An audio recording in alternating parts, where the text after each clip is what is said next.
Right.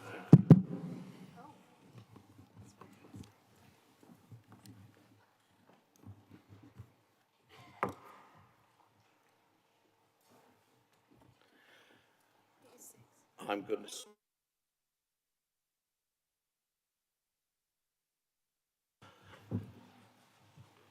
Welcome every member of the Isle of Wight Council, staff who are present, members of the public, the media, and anybody else who's in the room.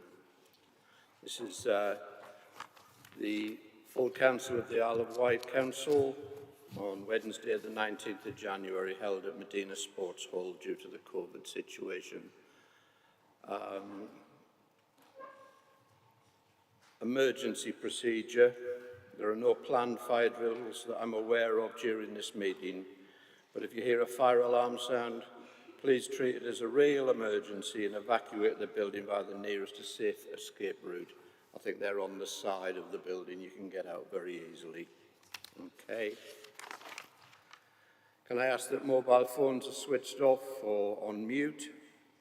And can I request that you all do what I didn't do, which is use the microphone, so we can all be heard online and it can be recorded. Thank you very much. I would like to advise members of the public and the media that this meeting is being recorded. I have 4 apologies for this evening. Councillors Warren Drew, Susie Ellis, Steve Hastings and Gary Peace. Are there any other apologies? No? Okay, thank you. We'll move on to the... Oh, sorry. Councillor Quirk? Apologies from Michael Beston, I believe were submitted as well. Sorry, I didn't get that. Apologies from Michael Beston. All right, Mike Beston, thank you. Thanks, Chris. Okay. Move on to the formal agenda. Minutes to confirm as a true record the minutes of the meeting held on the 17th of November 2021. Are they agreed as a correct record? Thank you very much. Any issues? No. Okay. Item 2, declarations of interest. To invite members to declare any interest they might have in the matters on the agenda. Anything? Councillor Jones-Evans. Thank you, Chair. Just on the last paper regarding the pension board, just that I am part of the pension, the council's pension scheme. Thank you for that, in which case I should probably declare that as well. I'm also a member of the pension fund. But just for clarity, it's 8C for the minutes. Right. Anybody else wish to declare? Councillor Mosdale? I'm a member of the pension fund. Anybody else? No. Okay, thank you very much. Item 3, public question time. Maximum of 15 minutes for written questions, of which we have none, and 15 minutes for oral questions, of which we've had no notification. Of the 2 members of the public are here. Do either of you have any questions? No. Thank you very much. Item 4, Chairman's official announcements. I have no official announcements to make, so we can deal with that quickly. Item 5, Leaders' Update Report. Firstly, to receive the Leaders' Update Report for a 5 minutes maximum period, Councillor P.C. Wilcox. Thank you, Chair. I'm sorry, there's a terrible echo in the room, so apologies if I stumble here. Can I first thank all our staff today for making it possible for us to be in this room. We wanted to be COVID safe and be responsible, so that's why we're here. So thank you, and to the team up over there as well, the technical teams, thank you so very much. Moving on to the BEM and Ian Lloyd, our strategic manager. I just wanted to acknowledge the work that Ian did during the COVID pandemic. but not just Ian, and I know Ian would be very supportive of my thanks to everybody else. I was on those meetings right from the start, and the work, the dedication that people put into supporting our most vulnerable adults, making sure they had food in that first week, 2 weeks, medication, we were running around all over the place. While it's worthwhile for Ian, I just really want to acknowledge all of those other people, all of the other groups that actually made that happen. It was absolutely phenomenal. I think we're really lucky. I know Pan worked together, Ride were absolutely fantastic, the West White were incredible, East Cows, we've got Michael here, just incredible. So that BEM, I know it is for Ian, but actually to acknowledge everybody else. I went on to a transport meeting the other day where actually we were asking Red Funnel and Whitelink and everybody to reinforce the mask wearing because we know that that's been a bugbear of many islanders. However, I think Boris might have just changed that, but I'm not up to speed with what he's actually changed. But I think mask wearing is now going to not be compulsory. However, on that note, I will continue to use common sense and personal responsibility, and I can't see me going into a busy shop without a mask for a very long time. So I think it's about personal responsibility. The HGV driver training, which is mentioned, I think it's on item 17 of my report, I'd like to pay tribute to Robert Brinley at the Adult and Community Learning Service, who pioneers this. He's got an almost non-existent team and budget, but what he does is absolutely incredible. So I really want to pay thanks because to get 10 HGV drivers up and ready for running is just, I'm just so proud. I really am. I'm absolutely chuffed to bits. So I just want to pay them tribute. A primary concern of this administration is to look at and address issues relating to poverty. With this in mind, I'm happy to indicate that later in the meeting we will be accepting the amendment put forward by Councillor Garrett in respect of the Local Town Council Tax Support Scheme paper. We've previously indicated that we want to do what we can to start to deal with poverty-related problems on the island, and so Councillor Garrett's amendment is a good step forward in this regard, and as such we're very happy to support it. Finally, my sincere thanks to my Alliance team for their unstinting support, those across the chamber that choose to work with us and really understand where we're coming from and the changes we're trying to implement. You're all incredible. We're all trying to do our best during a pandemic. It's not easy, but we're trying our best. So thank you all very much. Thank you, Chair. Thank you, Councillor Peter Wilcox. We now have an opportunity for 15 minutes for questions of the Leaders' Update report. Any questions? Councillor Maitland. Thank you, Chairman.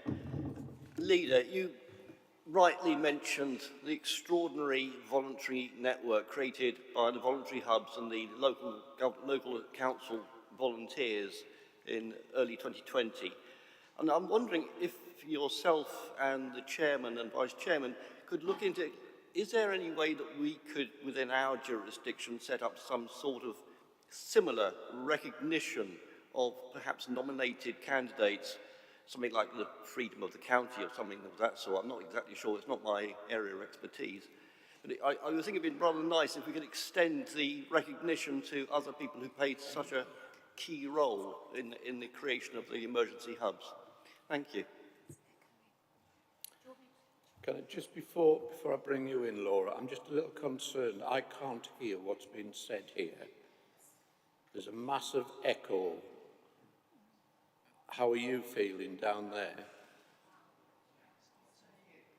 You can hear okay. Claire and I are really struggling to hear what you're saying. I heard it. I didn't hear a word of what John Medland said. Okay, well, the question was addressed to me, but with you mentioned, no, Chairman. I mean, I'm trying to chair the meeting. I would like to be able to hear what's going on rather than pretend I know what's going on. But no, it's not your fault, John. I'm just concerned about the acoustics in this room and the PA system that we're using. Feedback from different...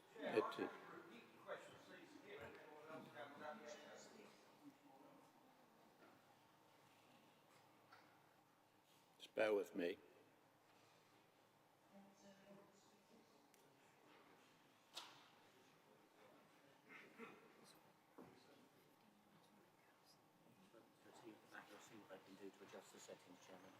Right, okay. Okay, can you repeat, Councillor Medland, what you said?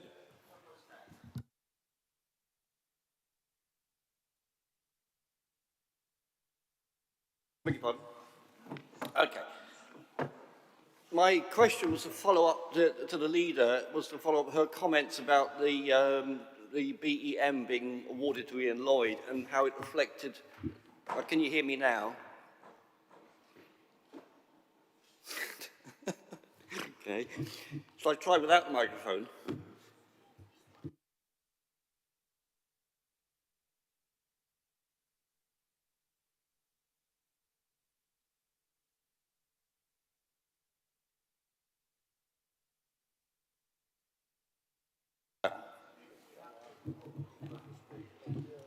I don't know what the problem is this time.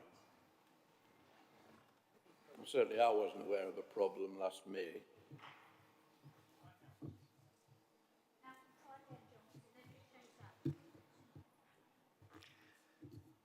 Right, my question to the leader was in response to the comments that she made about the extraordinary voluntary efforts that put in create the emergency hubs during the pandemic, and how this is reflected in the British Empire Medal awarded to Ian Lloyd.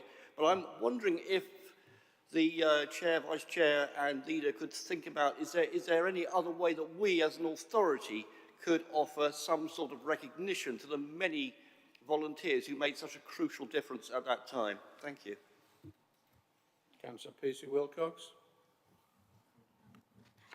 Well, I think that's an absolutely super idea and one that I'd absolutely like to look into, maybe with the chairman, because the chairman has some good authority to do that. I think it's a really good idea because there are so many people that should be thanked. I know we did the thank you day, the Isle of Wight day, but for them to receive something I think would be very good. So I'll work with the chairman. Thank you. Thank you. I think I saw Councillor Lucioni. Did you want to? Councillor Churchman.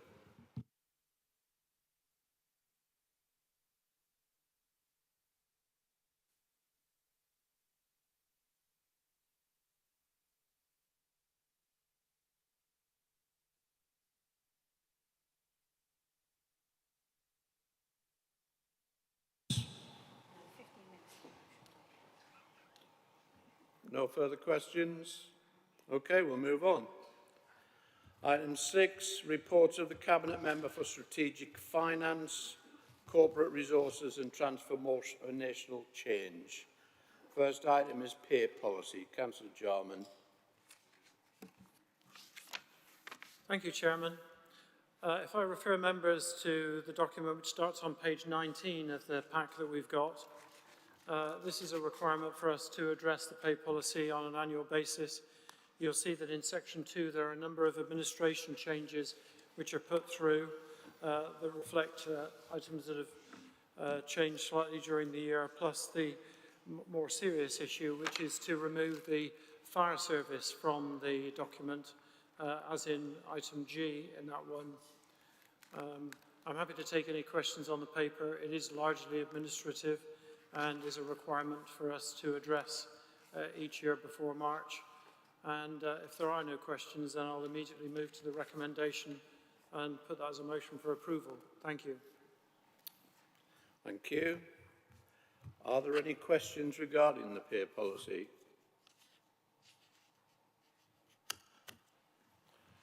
Okay, it's going to be a quick meeting tonight, but I've got questions referring to page 19, Councillor Jarman, because it does actually concern me that in the period between March 2017 and March 2020, the gap in the different pay of the female and male gender, both median and mean, has increased quite significantly In terms of median pay, it increased over a 3-year period by 11%. And in terms of median pay, it increased by a percentage of 21%. This is not a good indicator of a council that wishes to treat each gender fairly. I think also at the bottom of page 19 is an indicator of where the majority of women work for this authority, the overwhelming percentage of them working in the lower pay grades. As the cabinet member responsible for this area, do you have any plans in place to address this so that we can be certain that by the end of this council there will be no difference whatsoever? Because I think that is what has to be. Thank you. That is certainly the goal, Chairman. There are some manifest differences between the situation at the end of the last financial year and how we find ourselves now. There was a skew of issues that were included in the figures relating to the fire service, where obviously the gender balance is quite different, or has been up to date. But we are seeking to continue to address these differences, and I hope very much that when it comes forward to the end of this financial year, we've already made substantial steps in that direction. Oh, yes. Is there a seconder for Councillor Jarman's paper? Thank you, Councillor Bacon. Are there any other questions regarding the pay policy? It's an important document that affects a lot of islanders that we employ. I hope you've all studied it. It comes up every year for those of you who are new councillors. Okay. Right then, I'll put it to the vote. All those in favour of adopting the pay policy, please show. Anybody against? That's carried unanimously. Thank you. Once again, I will be doing votes without calling out names or counting or anything unless it looks as if it's going to be close. Yeah, I think I called them indicative votes last time. Okay, thank you. The next item, under item 6, is the Local Council Tax Support Scheme, which is again Councillor Jarman. Thank you, Chairman. I suggest this is an equally important document. The earlier one affects all of our employees and those related, but this one affects many other people on the island. I think there's an overriding comment that I would make on this, which is that as we go through and we look at the changes which are happening in society and in our economy, we should be very mindful of the needs of others, particularly those who are more challenged in these times. We're all aware that there is a limit of this paper, that it only applies to those of working age. The relief level which is applied to pensioners remains at 100%, and we do maintain a hardship fund for those who are suffering the greatest challenges and deprivations. We're all aware also, of course, of the changes which are going through in terms of the price indexing. We know that inflation has now reached a high of 5.4% and is likely to go higher.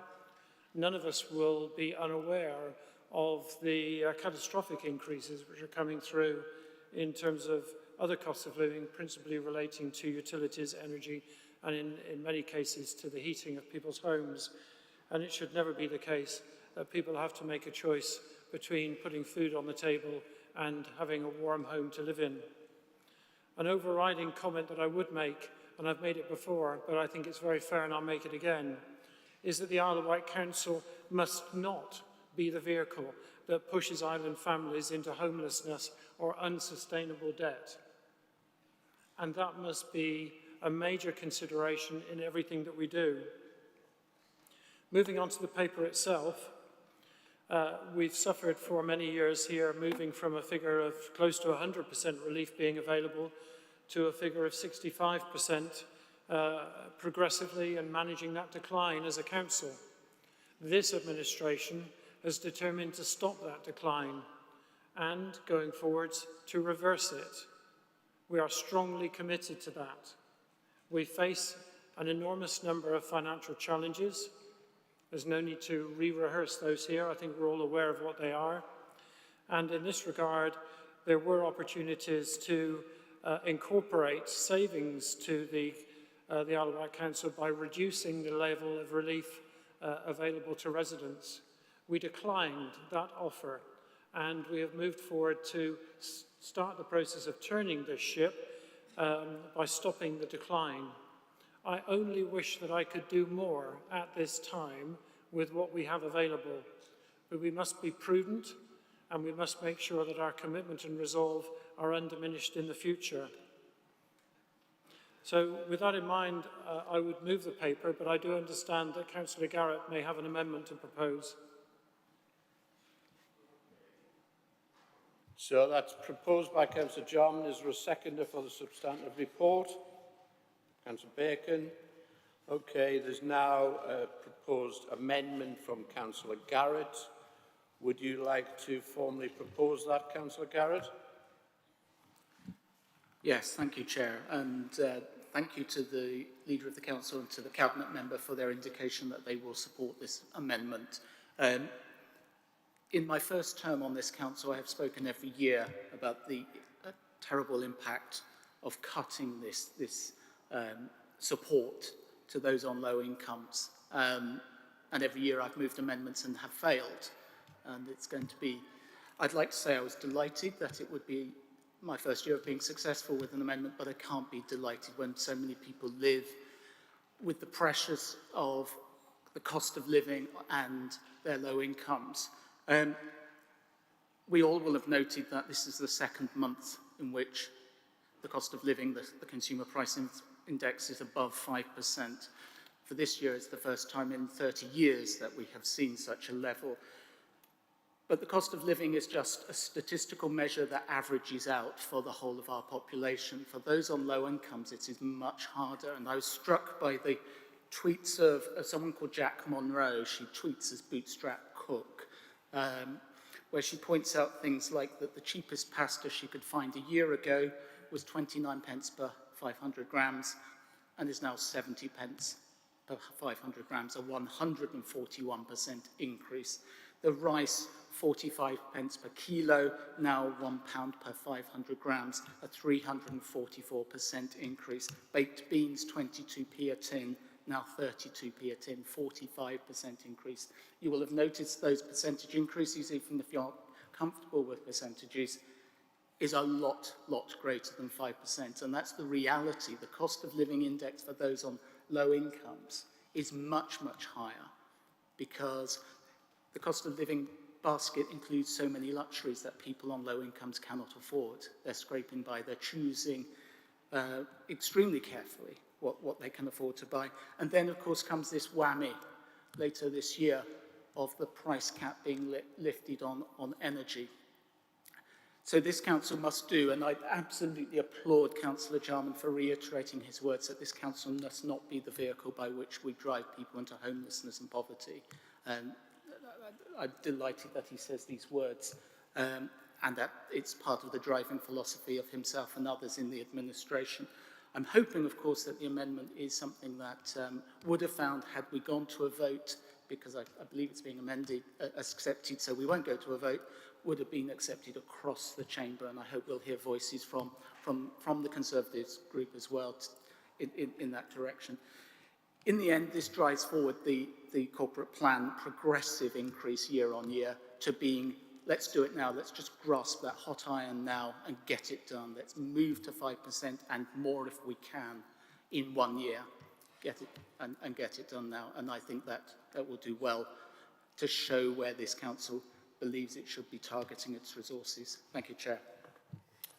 Thank you, Councillor Garrett, and I will second the amendment from the Chair, something I feel very strongly about, and indeed the hardship fund that Councillor Jarman referred to as something that a colleague and I secured from the last independent administration back in about 2015, I think it was. I've often got doubts as to how often that is promoted amongst people who need it, and I would like to see some evidence that it is truly promoted, because most of the people I talk to within my area don't know anything about it, which is quite concerning. Councillor Jarman, you've indicated that you accept the amendment. That's correct? With great pleasure, Chairman. Okay. Does anybody else wish to comment on the report's recommendation, which is to maintain the current scheme, but allowing for any minor adjustments to annual allowable amounts? Yes, I've got people, thank you. As amended by Councillor Garrett. Chair, I'm going to propose an amendment, Chair. Have you? Right, okay. Fair enough. Do you want to go ahead then, Councillor Jordan? Thank you, Chair. And it's very simple. It's a couple of words, Chair, and I had the foresight to speak with Councillor Garrett, who will be happy to accept this. If I could give you the 2 words, I'm quite happy if he accepts this for him to speak further if he wishes on the motion. I have no need to speak further. We're happy to take his amendment further than his amendment provides for. Chair, and the amendment would be to take out in the last line where it says, seeking to provide for 70% support from the 1st of April 2023, we would like to amend that to seeking to provide at least 70% support from the 1st of April, Chair. And is there a seconder for that amendment? Councillor Lilly, do you accept that amendment, Councillor Garrett? Oh, sorry, it's not your decision, apologies. Councillor Jarman, do you accept that amendment?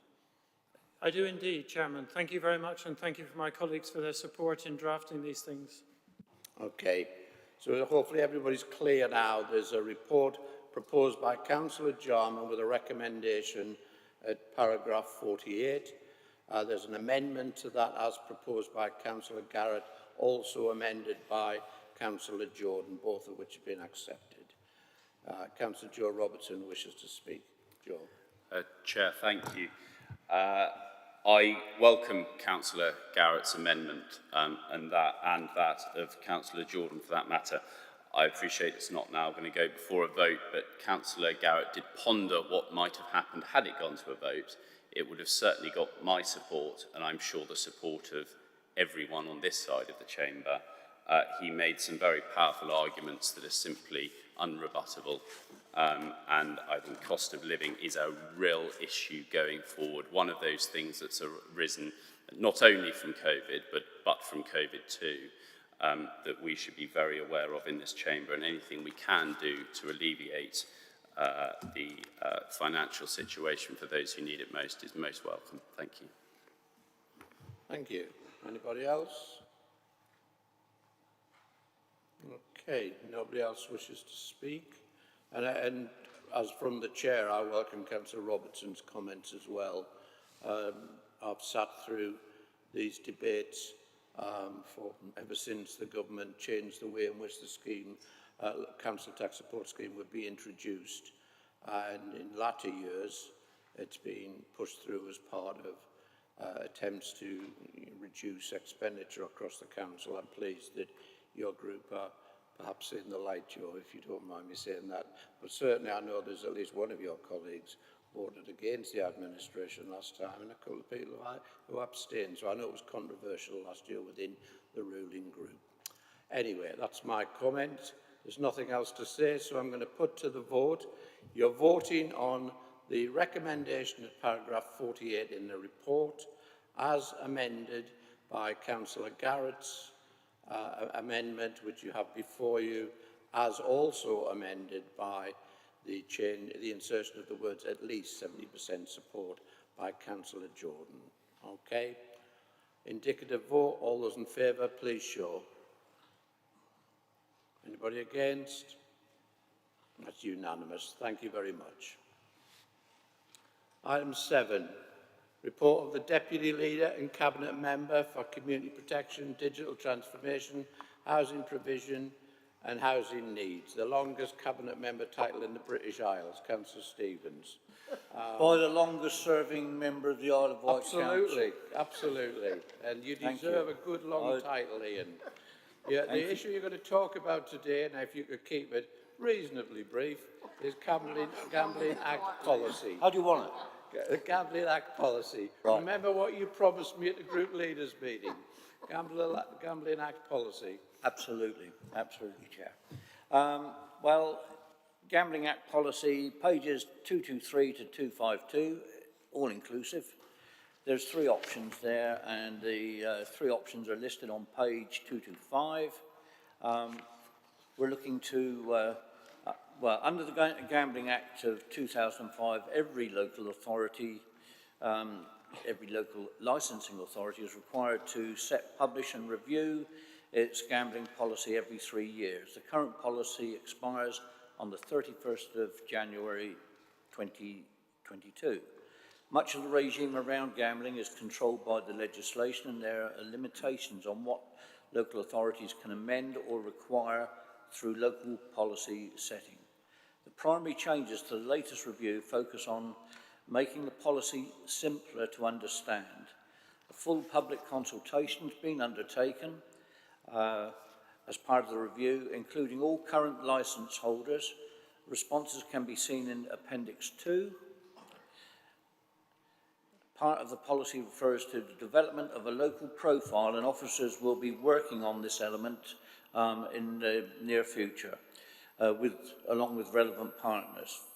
They will obviously understand the risks and the impacts of gambling on the island and on our communities, businesses and individuals.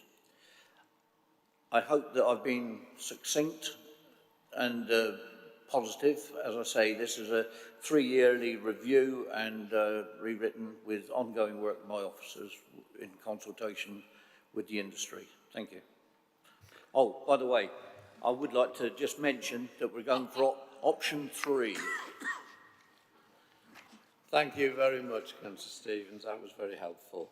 Is there a seconder for this? Councillor Lilly, thank you. Does anybody wish to comment? Councillor Lilly.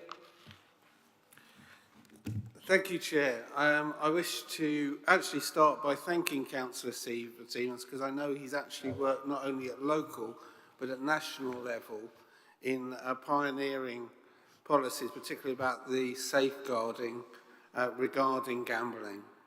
And I'm speaking as the Isle of Wight mental health champion, and as you know, Chair, I have worked most of my life within the mental health field, and I have dealt with many families that have been devastated by gambling by members of their one of their loved ones, which has actually totally destroyed their lives. So safeguarding that is outlined in this report is essential, and it is important that we not only make sure through the licensing that people who do have gambling, whether it's fruit machines or other ways, are responsible and are working and linking with agencies to prevent the devastation that happens where people get obsessed and addicted to gambling. Thank you. Thank you, Councillor Lilly. Anybody else? Oh, sorry, Councillor Pitcher. Sorry, Darrell. Thank you, Chairman. As the chairman of the licensing committee, these policies are our bread and butter. These are the rules that we work by when we consider applications. So I welcome the bringing forward of this new policy. It will make our life easier and sets clear guidelines for what we need to do going forward. Thank you, Darrell. Councillor Outlaw, Teague. Thank you, Chair. I'd like to put a fiver on this going through unanimously. But in all seriousness, I do actually want to reiterate what Councillor Lilly says, because it's very easy for a policy like this to be just voted on unanimously, but it's also really important that we recognise how devastating gambling is to families when somebody becomes addicted, and it is so easy for that to happen. It's a slippery slope, and I commend this, and I just want everybody to think before they just put their hands up how important this is. Anybody else? Just one comment on the report from the Chair. On paragraph 16, we have a new standard item on committee or council reports, climate, environment and UNESCO biosphere impact, where it says there isn't anything in the policy which covers the climate change agenda. I would just like to say I hope we're going to see a bit more than that in future, given what was said at Cabinet last week regarding the mysterious UNESCO biosphere impact, certainly mysterious amongst my residents who haven't got a clue what it is, and I did a survey on that. If it's just about climate change, that is not what we were told at Cabinet last week, and I hope it's going to be something a bit more than that in the future. Councillor Bacon. Chair, you couldn't say that without... Oh, I'm getting massive feedback now. Just on that point, as you've raised it, Chairman, when seconding the pay policy paper, I didn't speak as we were obviously happy and were voting it through, but if you want an example of where a more detailed description of how these things can work in our favour can be found, if you refer back to page 21, paragraphs 8, 9 and 10 of the pay policy paper, you'll see that indeed, in line with the comments you made, the pay policy is commented as being relevant to supporting sustainable island life through principles of gender equality and consideration of living wage. That ties in with the UNESCO aims of sustainable goals, goals of sustainable development, I should say. So I would refer you to that. Without ploughing through all the papers, I think that might give you a little example of where these things do actually have an impact, Chair. And I thank you, Councillor Bacon, but I think you know I'm going to keep testing you on that for the future. Right, is there anybody else? Right, Councillor Stevens, you can respond to what's been said. Thank you. Thank you. And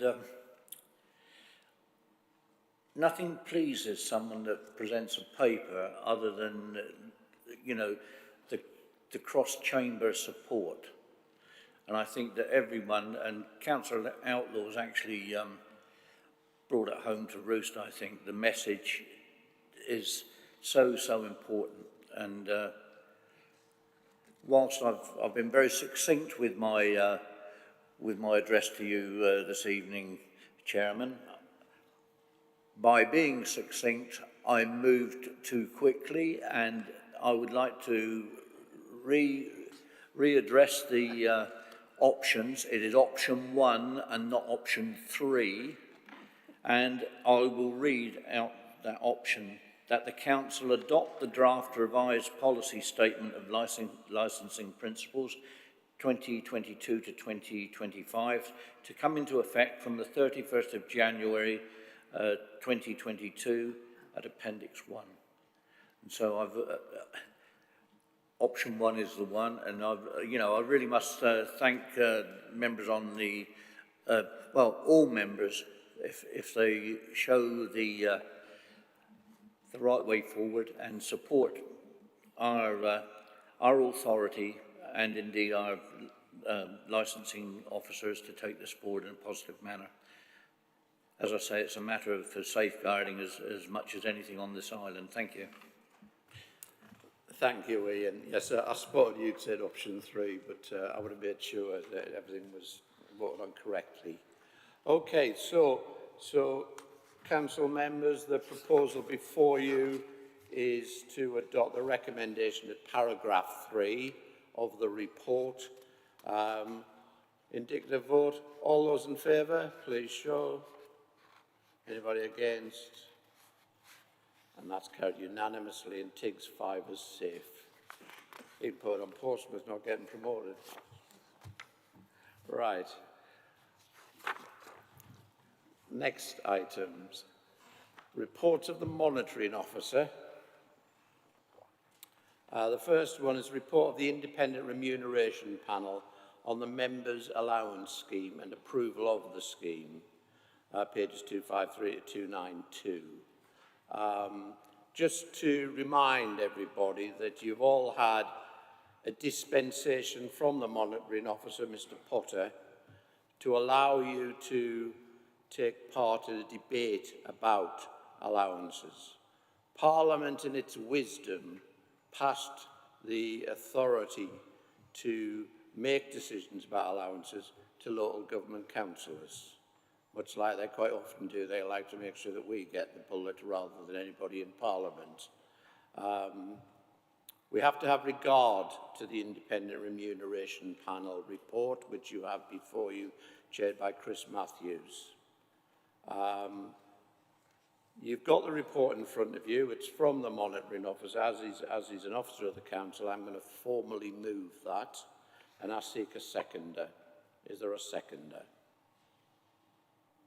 Councillor Jones-Evans. Does anybody wish to comment on this report?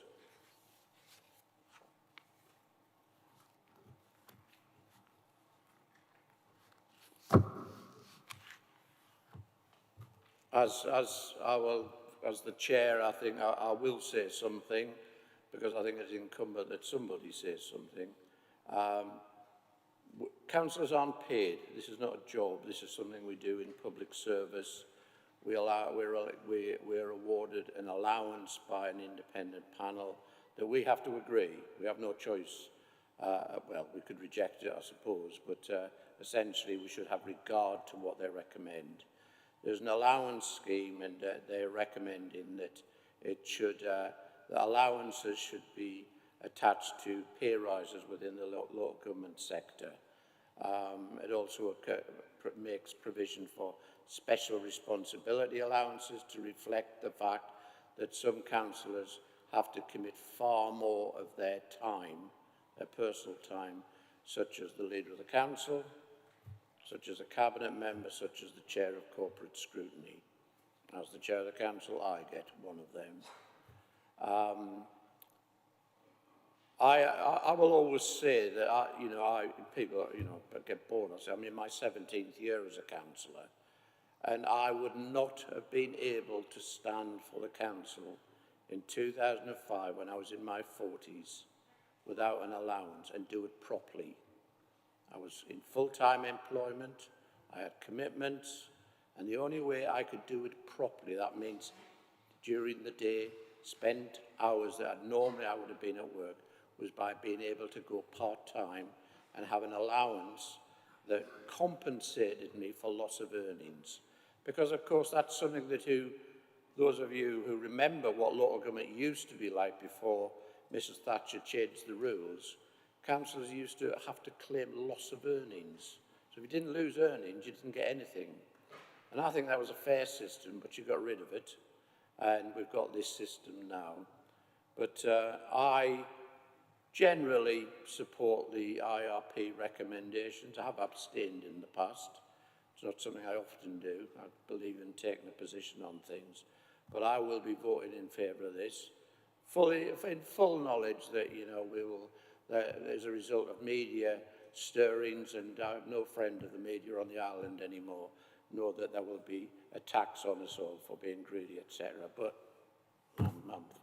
I'm thick-skinned enough to take that, so I can take it, and it's... and anyway, that's what I'm going to say, and I'll say Councillor Garrett, and I'll bring in Julie because she's second. Councillor Jones-Evans. Thank you, Chair. Thank you for those words. I just wanted to make a couple of points. In my view, this isn't a decision that we should be making. This should be set nationally by government. So there's a fair understanding, and there's a fair settlement right across the board. I agree with you. Councils need to be diverse, and they need to represent truly the people they are there for. I'd hate for us to regress and just end up, as you said, with a situation where you just have people that are independently wealthy, unable to do this and give the time freely. I certainly, in my circumstances, back in 2009, would never have been able to stand for council. So I just wanted to thank all the hard work by the Independent Remuneration Panel. I want to recognise that work. And that is why I'm supporting this, because this is the only mechanism, the fairest mechanism we have got, is that we're not setting it. There's a whole process that is done by people that understand. So that is the reason why, those three reasons why I'm supporting this evening. Councillor Garrett. Andrew. Thank you, Chair. And you were right to comment, and that stimulated me to say a few words. It is important that the public on the Isle of Wight understand why we might be voting for our own pay, in a sense, as they see it. As somebody who is self-employed, there is no way I could be a councillor without a councillor's allowance. The opportunity cost of attending council meetings, of reading reams and reams of paper, let alone, of course, the most valuable work that I can do, which is supporting the residents of Parkhurst and Honeyhill. That just wouldn't be possible. And I've always explained to residents at election time that I will make sure that I have the time available in the day and in the evenings to do my work as a councillor, and that I will be able to do that because of the councillor's allowance. Of course, I receive also a special responsibility allowance, and I hope at least up till now that my performance as chair of audit has been at least commensurate with the value that's attached to that work. But all of us here should feel no shame in accepting a councillor's allowance. It helps all of us in some way or another. If you are in that lucky position where you do not need this money, you know that you can use it other ways in furthering the good of the people of the Isle of Wight. But I hope, and I'm sure there'll be a number of keyboard warriors who will be getting onto various sites to tell us that we are doing something wrong. But as Councillor Jones-Evans has rightly pointed out, this is work done by an independent remuneration panel. We are just endorsing that. And I for one, certainly think this is a place where local government is best not being the chooser of the system, and that there should be a national scheme decided by central government. Thank you. Councillor Jarman. Thank you, Chairman. I agree with a great deal of what Councillor Garrett has said. The paper comes out under the monitoring officer's name and my own, and we are indeed obligated to present the paper without representing the point of that, our own disposition on it. But I would at this point like to thank profusely the work of the independent remuneration panel, and whichever way the work goes this evening, their role in this is very critical to what we do. They are a fair panel, and we should commend them for the work that they have done. I'd also like to thank those members who took the time to be represented on that panel and to express their views and feelings to them, and in particular to single out Chris Matthews for acting as chair of that panel and for the work and the considerable effort that he's contributed to it. I am mindful that the decision of whether to support this or not is a choice for every member here, and I'm sure we will have our own considerations in reaching that determination.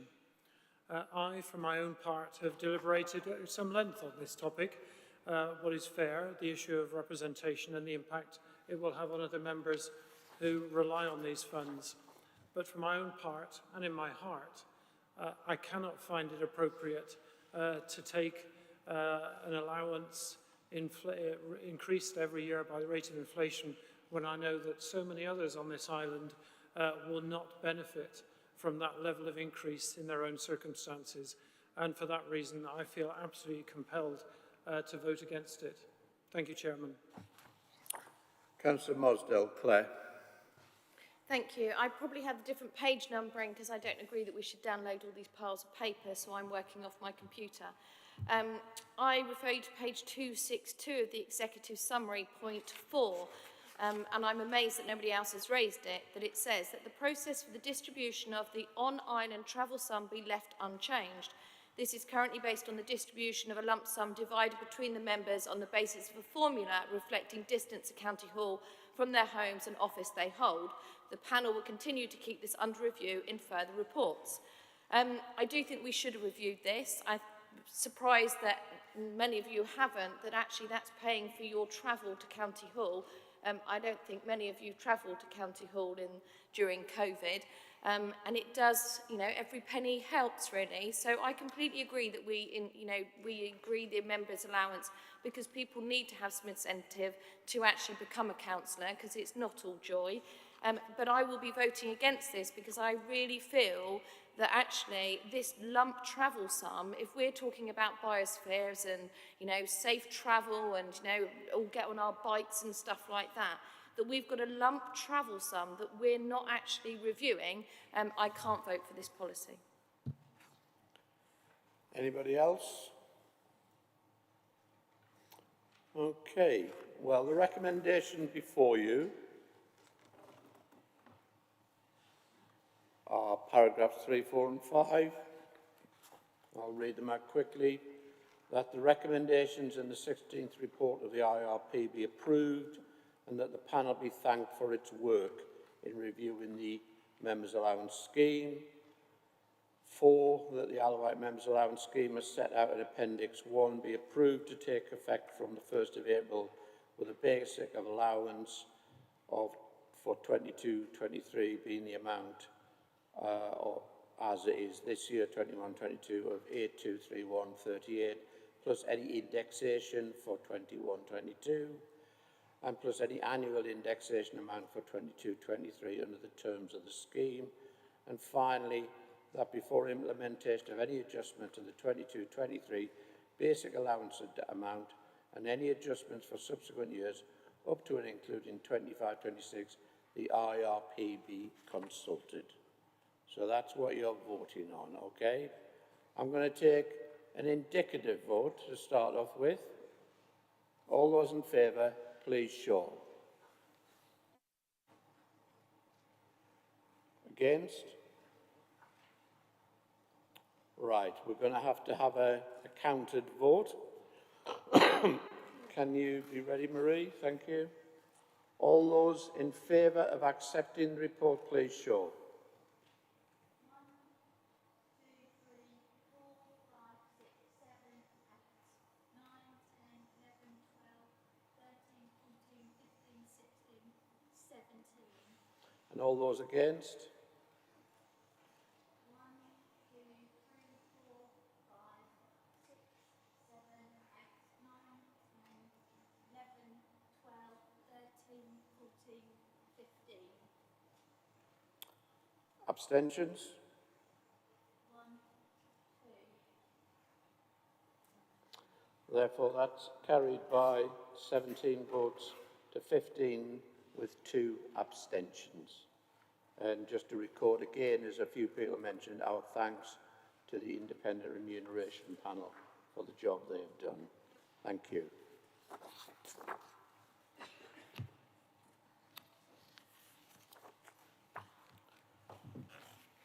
I'm going to deal with the rest of item 8 and then we'll have a short break in case you're wondering. The next item is nominations and appointments to committees and other bodies and alternative arrangements for appointments. Again, this is from the monitoring officer with the leader's name on the bottom as well and the Director of Corporate Services. I will formally move it and seek a seconder if that's possible. Is anybody to second it? Councillor Peasy Wilcox, your name's on it. Are you seconding it?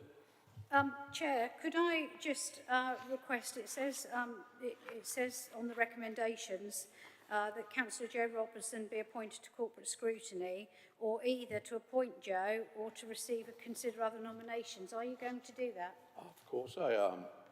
Thank you. We'll second the paper then. As a former chair, you would know how I would do it. Thank you. Yes, of course, yes, yeah. Councillor Potter just wishes to... Sorry, Mr Potter wishes to say something.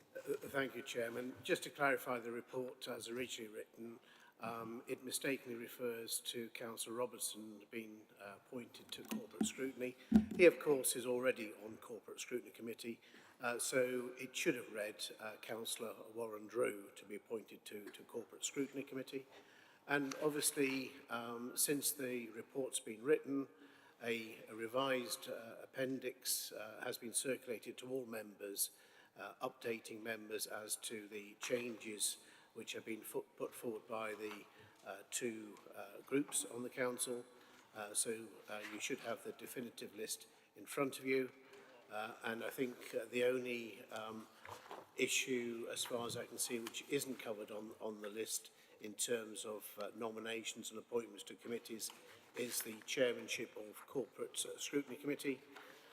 And the final point I'd make is the report also covers appointments to SACRA, which again is in the paperwork, and that remains unchanged. Thank you, Chairman. Thank you. Okay, so this is just tidying about committee membership, etc., and obviously the chair of corporate scrutiny. I'm going to deal with the easy stuff first, which is paragraph 4. As Mr. Potter's just said, it should read that Councillor Warren Drew be appointed to the Corporate Scrutiny Committee to replace Councillor Steve Hastings. That's actually also on the appendix that is referred to at paragraph 7 regarding changes to the committee membership, the 7-page document, I think it is, which has in bold a number of additions, changes, etc. A lot of them are to do with substitutes for committees from the Conservative group. You'll see them in bold in the right-hand column. And the first change to a committee membership is for the Harbour Committee, Councillor Ray Redrup. And then for the Pension Fund Committee, the first change to the committee membership there is from the Conservative group is Councillor Paul Brady and Councillor Martin Oliver. In the Planning Committee, the changes there are Councillor Vanessa Churchman and Councillor Peter Spink instead of who are current members have been Councillor Paul Brady and Councillor Mike Beston. And a change also in the Conservative membership of the Policy and Scrutiny Committee for Neighbourhoods and Regeneration, which is the Conservative put forward Councillor Mike Beston. The right-hand column, as I said, has quite a lot of additions, changes, etc. from the Conservative group for substitutes. Can I suggest that we deal with all of them together, because I hope they're not controversial. So that's paragraph 4, with it being Warren Drew, and the appendix, which relates to paragraph 7. Can I have an indicative vote that you're happy with all of that? Please show if you're in favour. Anybody against? That's unanimous, thank you. I'll then deal with paragraph 6. That refers to Appendix 1 to this report, to be appointed to the Standing Advisory Committee for Religious Education, SACRA, as it's sometimes said. You've got that. Again, names are in bold in the right-hand column. You've also got some people's names have been crossed out as they will no longer be members. I'm going to put that to the vote. All those in favour of those changes, please show. Anybody against? That's agreed. Right, item 5 has an either or, and the leader helpfully pointed that out for me, because she thinks I don't see things. Where it says either A, appoint Councillor Joe Robertson as chair of the Corporate Scrutiny Committee as a member of the opposition group, or to receive and consider all nominations for the position of chair of the Corporate Scrutiny Committee from any other non-executive member who is a member of the committee or appointed to serve on it. So, we've had a nomination by the Conservative group, the largest opposition group, of Councillor Joe Robertson. Do we have any other nominations? Councillor Love, Carl. Thank you, Chair. I would like to nominate to the Chair of Corporate Scrutiny, Councillor Richard Quigley in this chair. I believe he will be a great advocate in the short time that he's been with this council, who will definitely hold us all to account. For a seconder, Councillor Jones-Evans, thank you. Are there any other nominations? No. Okay, we've had 2 nominations for the chair of the Corporate Scrutiny Committee. There is nothing to prevent any opposition member being the chair of the Corporate Scrutiny Committee. Indeed, I was a member of it on 2 occasions in the past, when I certainly wasn't a member of the largest opposition group, if Audley. I've been in that situation sometime in my life, but that will never happen. But we've got 2 nominees, so I'm going to ask you to vote either or. I'm going to do that alphabetically, if I can remember it. Yeah, Q comes before R, doesn't it? No, it doesn't. Yes, it does. Yes, it does. Sorry, God, I had a blank there. Right, so it's going to be all those... Did you want to say something, Councillor Jarman? Yes, Chair. I think as it would be disrespectful not to ask Councillor Quigley if he is happy to accept the nomination. I think formally we should do that. There's me assuming that it all been stitched up behind the scenes in the Alliance Group. Councillor Quigley, do you accept the nomination? Right. Councillor Robertson, do you accept the nomination? Thank you. Okay. Right, we'll go to the vote. So you're sticking up your hands either or. Okay? Don't vote twice. You don't have to vote for either. Okay? All those in favour, and we'll count these, Marie, please. All those in favour of Councillor Quigley.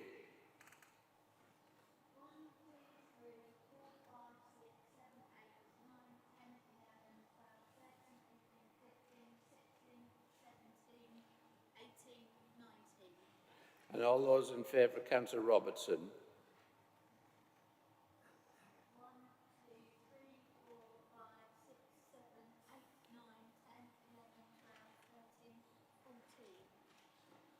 And abstentions? That's me. Yeah. So that was 19 in favour, 14 against. Congratulations, Councillor Quigley. You are now the chair of the Corporate Scrutiny Committee. Okay. That has dealt with everything on item 8B. Then we have item 8C, which is local pension board appointment, again from the monitoring officer, but again I will formally propose it. Would you like a second, Councillor Jarman? Yeah. Second the report, it's got your name on the bottom. Pension Yes, board indeed. appointment. Thank you, Chairman. Thank so I was you. difficulty hearing you. Sorry. The recommendations are that Mr Ashley Curzon be appointed to the local pension board as an employer representative, and that the Director of Finance, in consultation with the Chairman of the Pension Fund Committee, be granted delegated authority to make appointments to the local pension board and to determine any ancillary matters relating to such appointments. Does anybody have any questions, comments?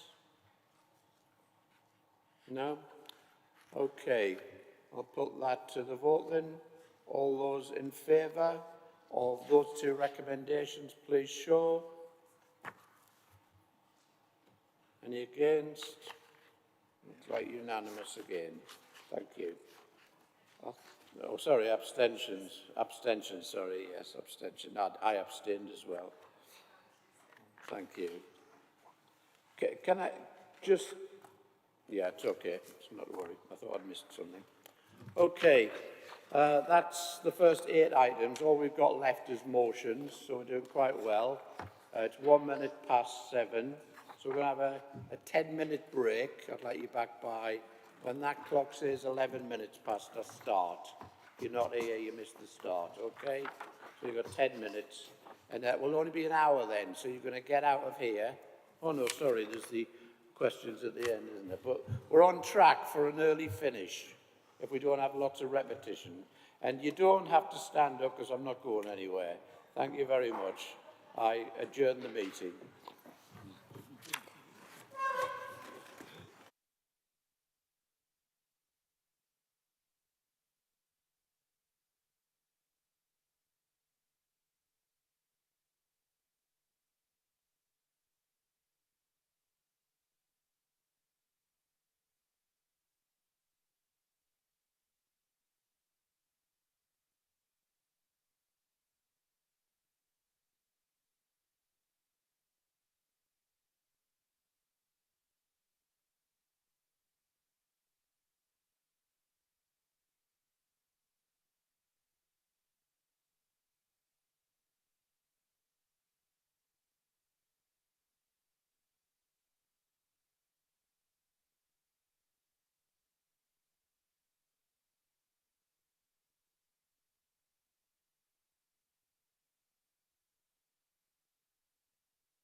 Right then, people, we're on to agenda item 9, motion submitted under part 4A, procedure rule 9 of the Council's constitution. All of the motions that are on your agenda are carried forward from last month. Just to point out that they were printed in slightly the wrong order. We will deal with Councillor Brading's first, then Councillor Pitcher, and then Councillor Quirk. They were the order they were on our November agenda. Okay. Firstly, we've got the motion from Councillor Brading. Now, you've got the motion on your agenda that was the original motion, which is what was carried forward. Because of the delay in time since then, Councillor Brading has tabled a slightly amended motion, only slightly amended, there's not significant changes. So therefore, as is my practice, I'm just going to ask the Council if they will accept that amendment for consideration tonight rather than the original motion. Is that agreed? Yeah? Okay, thank you very much. So, Councillor Brading, it's for you to move your motion as it was amended since the last meeting. Thank you. Yes, Chair, I move my motion. You move your motion. Do you wish to speak to it? I do wish to speak to it. Chair, yes? Please do. Thank you. I really don't have any option but to bring this motion to full council this evening. On the 15th of July last year, Cabinet took the decision without any proper consultation to remove the 2-week October half-term from the school calendar for the next academic year, 2022-2023. That calendar had already been agreed in principle and communicated to all schools within the correct time frame to enable some sort of forward planning. I believe most councillors would agree that to make an amendment without proper consultation is not right and unacceptable. Just to put the situation into context, between the 24th of November 2017 and the 16th of January 2018, a comprehensive consultation was carried out, engaging with all school staff, unions, wider communities, and most importantly, parents. This consultation had 1,877 responses, 1877 responses, most of which came from parents, and I still believe this is the largest response of any consultation this council has carried out. Just to share a few numbers with you, 58% of respondents wanted a change to the current school calendar. 60% wanted a week off the summer holidays to create a 2-week half-term, and 66%, 2/3, favoured the autumn 2-week half-term option. Acting upon this overwhelming response to the consultation, and listened to the clear preferences of staff and parents, a decision was made in March 2018 to introduce a 2-week October half-term for the calendar year 2019-2020. In fact, I know there are several councillors here this evening from both sides of this room that took advantage of the October 2-week half-term last year and had more affordable time, quality time with their families.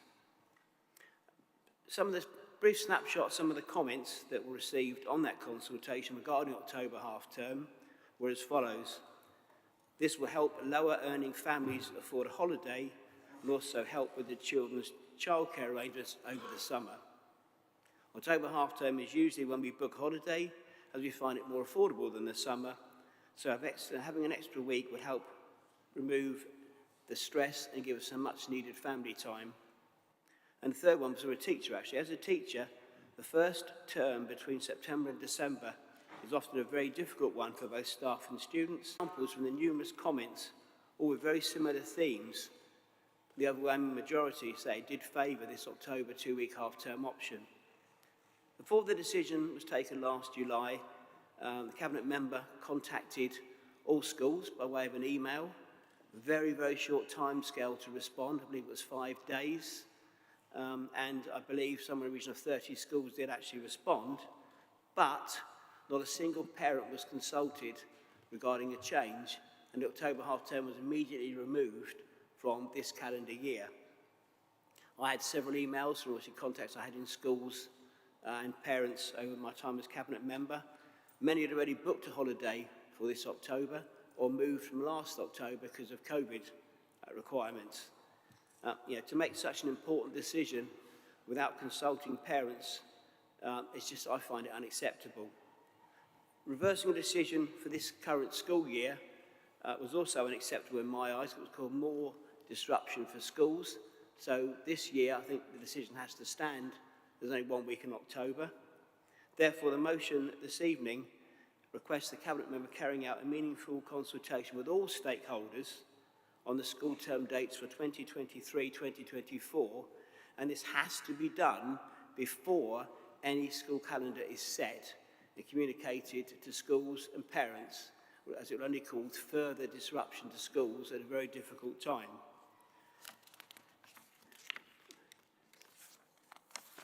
Oops.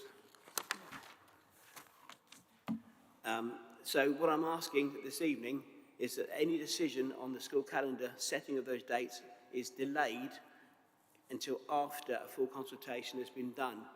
I was really pleased to see in the draft corporate plan that we signed off in November that Leader states she will do all she can to run the council in an open and transparent way as possible, making sure the residents are involved whenever possible in key decisions, which is a message I fully comply with. So to show this is a genuine commitment to the island, I would hope everyone will support this motion to do things the correct way. Thank you. Thank you, Paul. And is there a seconder? Councillor Robertson, thank you. Okay. We also have an amendment from Councillor Andre. Councillor Andre, would you like to propose your amendment?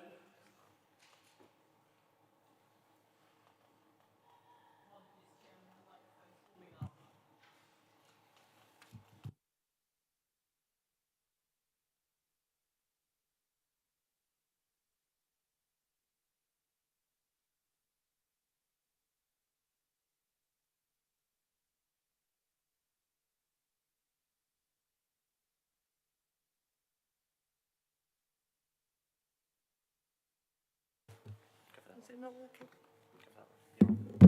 Oh. Yes, Chair. I would like to move my amendment and I look for a seconder. Thank you.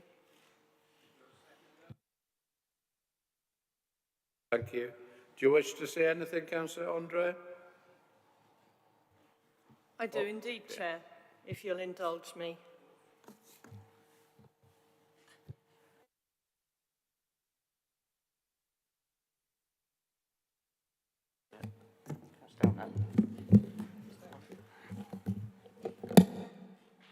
Okay. Can you hear me? Yeah. Okay, well, as Councillor Brading will know, having formally held the position that I'm now privileged to hold as Cabinet member, we do consult every year on school term dates by writing out to schools and seeking their feedback. There's no statutory duty that specifies that we must, nor how we consult. But there is an expectation that the Council will work reasonably in exercising our duty to set the school year, which has led to a custom and practice of engaging with schools. For the Isle of Wight, the Council, and I think this is a very relevant point, only set the term dates for voluntary controlled and community schools, of which there are 21. Voluntary aided foundation and academy schools have the freedom to set their own term dates, but usually follow the plan set by the local authority. And I would just like to highlight that there was a secondary academy and a primary school that did not adopt the plan when it was put forward for 2019-20, incorporating a 2-week October half term. They stayed with the 1 week. The decision must be made in good time, although there isn't a statutory timetable that has to be followed. There will be teachers who will want to be making plans, and we need to give them that certainty, along with our students and parents. When I was appointed as lead member for education, I asked staff to further explore the feedback that we had received in the original consultation in January and February of 2021. This was done by a variety of means, including going back out to head teachers and asking for their preferences and comments on the 3 options presented in the paper. 31 schools responded. 11 of the school responses explicitly refer to staff views, and some detailed a vote within their staff. 19 of the responses came from voluntary controlled and community schools for whom the Isle of Wight Council has a responsibility to set the term dates. Councillor Brading actually drew out some statistics from the consultation that was conducted by himself of the report, and I refer to Appendix 2, that did indeed come to the Policy and Scrutiny Committee for Children's Services. I'd like to highlight 2 questions that were asked and the responses from that original survey. Would you prefer that current arrangements regarding school holiday timetables are maintained? So the current arrangements at that time were for the existing 1-week October half term. 68% of pupils said that they would prefer for the current arrangements to be maintained. It goes on, the following question. Do you agree with shortening the school summer holidays to establish a 2-week half-term break? 81% of pupils said no. Analysis of the responses of the additional consultation that I carried out, or asked my staff to carry out, showed that the majority preferred a 2-week Christmas break. 23 of the 31 responses supported having a 2-week, 3-weekend Christmas break wherever possible. Of the 23, 14 wanted to return to the pattern used in most local authorities with a 1-week October half-term break. Therefore, the majority view was to keep with that 1-week October half-term. The National Education Union specifically asked to discuss the school year with the council, and they were given a week's advance sight of the proposals going to the November consultation.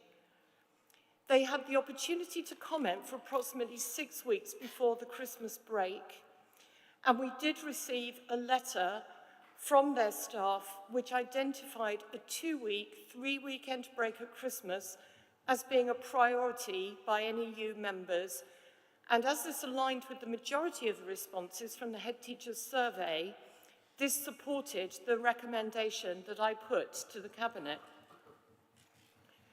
There is an expectation that schools will consult with parents, and we are confident that schools are best placed to gather that information. Can you wind up now, please, Councillor Andre? I will sum up shortly, Chair. However, we are being asked to consider carrying out a wider consultation. Okay, your time's up, Councillor Andre. I'm going to have to terminate it there. Can I just ask for support for this amendment, Chair, with your indulgence? Okay. So in conclusion, I accept that there is merit in going out to a wider consultation on this occasion for the school term dates 23-24. I will include an option for a 2-week October half-term, and the feedback from this consultation will be taken into account in a paper that will come to Cabinet in May. You've had lots of latitude there. Thank you very much. Thank you, Chair. Okay. Councillor Bacon, do you wish to say anything?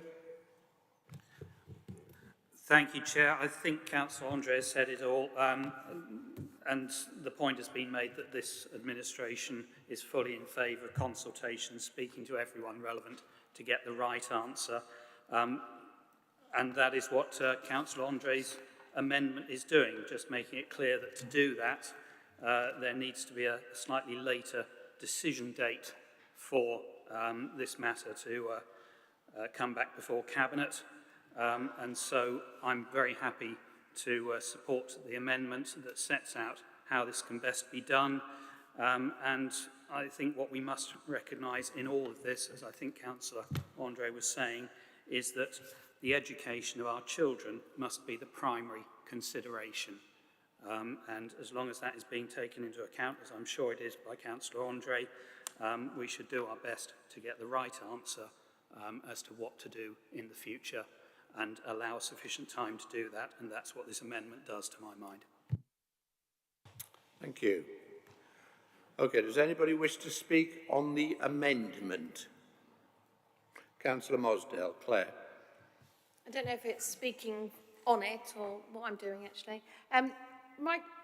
It's more of a concern really that I am a grandparent who picks up most afternoons, and when I knew that my granddaughter was going off to school, I made sure that I filled in my bit in the consultation, because I do think that residents' views are really important. Parents and grandparents and carers, everyone's views are important. We didn't have anything from the schools, from the head teachers that came out and said, what did we think?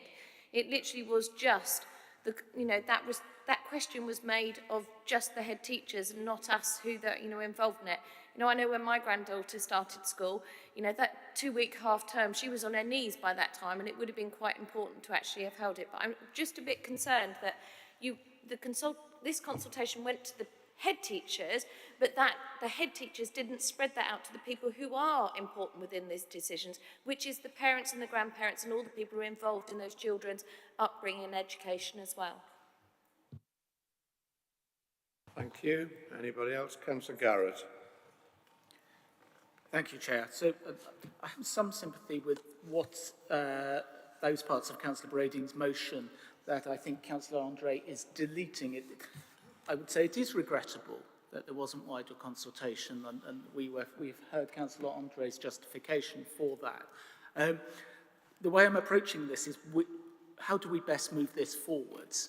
And on balance, looking at Councillor Andre's amendment, that is the one that moves us forwards from this. I don't expect that Councillor Andre is completely immune, though, to the mood music of the original motion, which is a criticism of her, and knowing her, I'm sure she has properly taken that on board.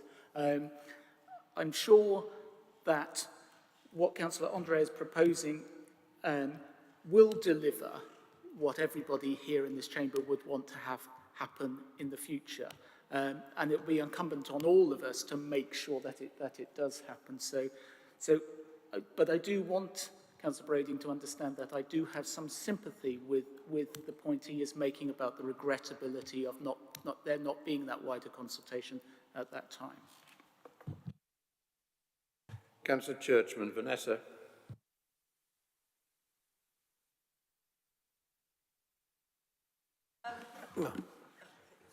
It's obviously me. You can hear me now.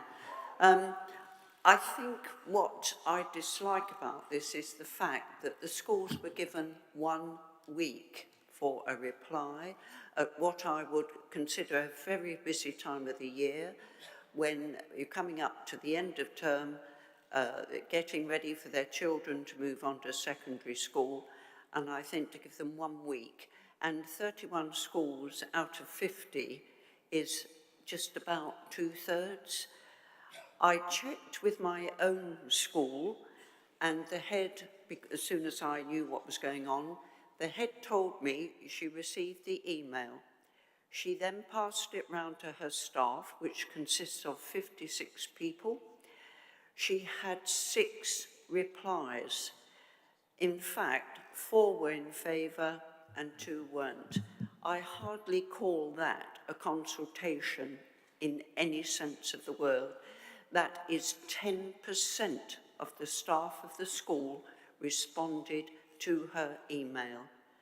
So I'm afraid I really struggle with why we've changed it and the whole process. Most educationalists that I've ever spoken to would tell you that our school terms are based on the Victorian era, when people went hot picking or went potato picking, and that is how we arrived at the 3 terms that we have. 100 years out of date. The problem with the term between September and Christmas is it is too long. And teachers will often tell you that by the time they get to the week before Christmas, they've had enough, and so have the children. And I think if you looked at some of the figures, and again, I can't verify this, but I have been told you get more truancy and bad behaviour in that final week because the kids basically have had enough. By having that 2-week break, educationally, it gives everybody a really good break. Thank you, Chairman. Thank you. Councillor Love, Carl. Thank you, Chair. I am an educationalist of more than 30 years in working in education. We're spending a lot of time undoing what could be, what might be, what has been. We've got some proposals here which rectify that, and we need to move forward and sort that out. So therefore I propose that we move to the vote, please. Councillor Quigley, Richard. I thank Councillor Brady for this. I think it's a really good, with all your experience, I think it's a really important motion. I think most of us probably had some sort of correspondence from parents being confused and sometimes angry. I also think it's good that Councillor Andre has admitted a mistake, because it's not easy for politicians, any of us, to admit mistakes. So I think whichever way we go tonight, we've got the result we want. And this is actually one of the few opportunities we could cross this gladiatorial floor and congratulate each other on coming to the same ends. For me, Councillor Andre's motion goes a little bit further, is a bit more definitive with wording, but either way I think this is a win in terms of what happens next with school term dates. Councillor Outlaw, Tig. Thank you, Chair.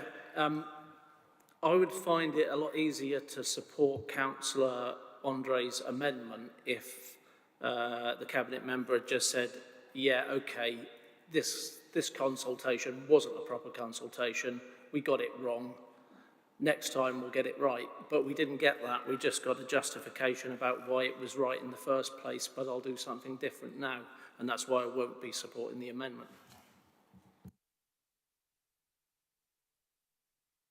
Anybody else? I'm going to make a comment myself. I know I'm a very opinionated chair, but that's why I got elected to the council in the first place. I mean, I'm fairly ambivalent between the motion and the amendment.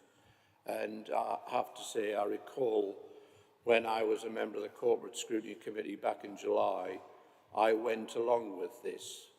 And I have to say that I regret that decision, because I have done an extensive consultation on this with parents and students within the ward that I represent, a ward where people don't often have holidays. A lot of people have never had holidays.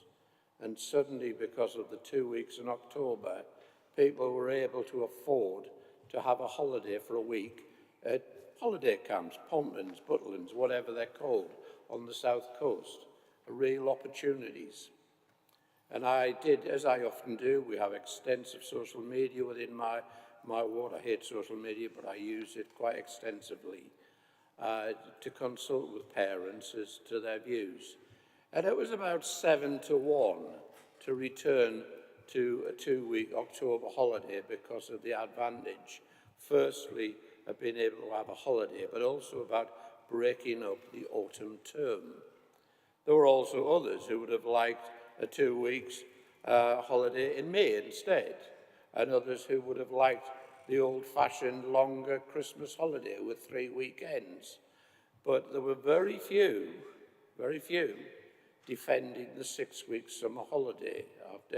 And I think Councillor Churchman makes a fair point, you know, that the 6-week holiday was designed around, you know, crops and things like that. You know, that's the way it was designed in the early days of universal education in this country. I do think we need to consult properly. I think to claim that a consultation between the 17th of June and the 22nd of June is a consultation is ridiculous, to be frank. 5 days. Is that the sort of consultation the Alliance are going to do? I hope not. That's an insult to people. There should have been at least a month, in my view. And I think I've probably talked myself into opposing Councillor Andre's amendment because I do not think it reflects the views of parents. And it's not just about head teachers. So I will be personally, as a member of this council, opposing this amendment. Does anybody else wish to speak? Okay then, I'll put the amendment to the vote. Oh, sorry, Councillor Price, Matt. Thank you, Chairman. I wasn't actually going to speak on this, but just hearing your comments, I thought I had to. Because I agree with everything you've just said. And the element that seems to have been missed through some of these conversations previously is the fact that the type of workforce we have on the island is very much tourism-based, or a lot of it is. Certainly the low earners are, let's face it. They're the kind of people that actually cannot get time off in the summer 6 weeks. They can't get time off at Easter, and they can't get time off at Christmas. And those are the very people that we're preventing having holidays with their children. So I won't support Councillor Andre's amendment, but I most certainly will support Councillor Brading's motion. Thank you.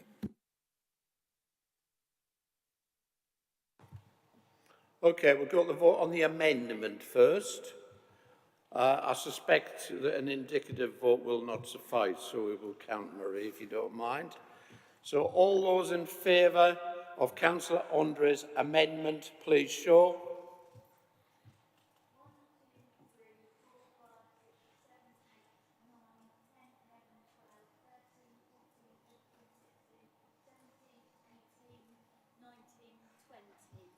And all those against.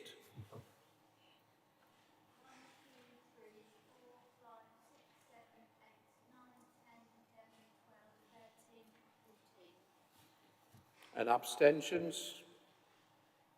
None. Therefore, the amendment is carried by 20 votes to 14. So the motion is now amended and now belongs to Councillor Andre. Okay. Do you wish to add anything further, Councillor Andre? And can we try and keep to time this time, please? You've got 3 minutes. I would just like to say, just to highlight, that the consultation, it was a further consultation with head teachers that I called that was subsequent to a previous consultation on the same matter. I'd just like to highlight that. And as Councillor Bacon alluded to, this is very much, and as it states in the motion, looking at education and other factors such as well-being and quality of life, and those are the factors that I will be considering in the decision. But as I say, I am very happy to go to a wider consultation. Thank you. Okay. I'm going to move to the vote on Councillor Brading. Thank you, Chairman. I just wanted to clarify, really, this was never about the decision. It was about the process that was followed to get to the decision. It's really good to hear Councillor Bacon, I won't agree with him very often, saying this is about the education of our children, because it exactly is. It was never a personal slant against Councillor Andre. So I know she cares about children as much as I do. But 1,877 against 31, I'll rest my case.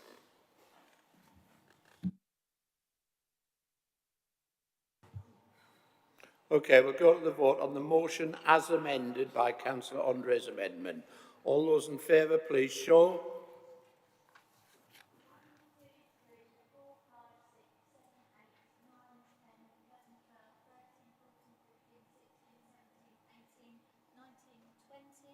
And all those against?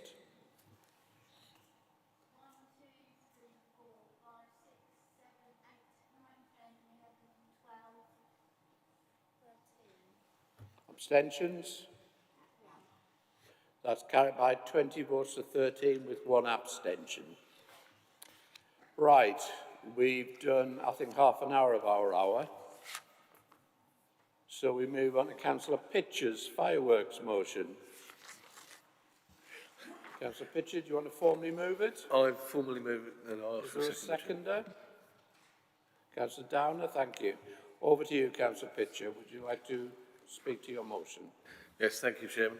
The first thing I'd like to point out, and I think it's very important, because I wouldn't want any members of the public to get the wrong end of the stick, is that this is not a motion to ban the letting off of fireworks. Quite the reverse. It's about the current situation. And I think the key thing in my motion is actually the last paragraph. And it's point 1 of the last paragraph, which is this council requests the UK government makes the letting off of fireworks a licensable activity overseen by local authorities. Now, currently, and the reason why this motion has come forward is, although the sale of fireworks is licensable, and the Isle of Wight Council does control that, letting off of fireworks is not controlled. And over the years, we've sort of developed a situation whereby people aren't informing their neighbours when they're doing it. They're letting them off sort of willy-nilly at random times of the year, and it's causing distress for other local residents and their pet owners and so on and so forth. So what I wanted to be able to do was to license it in such a way that the general public would know when fireworks are going to happen. So if you own a pet, if you own livestock, animals of any sort, you can take appropriate action when you know that it's going on. And I know 2 people, both dog owners, who stayed in over New Year because they were anticipating fireworks, and they stayed in so that they were with their pets so they could keep them calm. That's mitigating action. The rest of the year, it's a lottery, you don't know. So, but the key thing is we don't have the control over this. The licensing authority, which is us, cannot control this. And so what we need to do is actually ask the government and say it would make sense for this to be a licensable activity. The government have looked at this. Currently there are some regulations. You're not allowed to let them off between 11 p.m. to 7 a.m. and with 4 exceptions, which is Chinese New Year, Diwali, New Year's Eve and Bonfire Night, which is slightly later. But apart from that, there's nothing. And I think for the benefit of residents who are in that situation, that it does concern just telling them, in the same way that we do with temporary event notices and planning applications, that they know what's going on so that they can take appropriate action.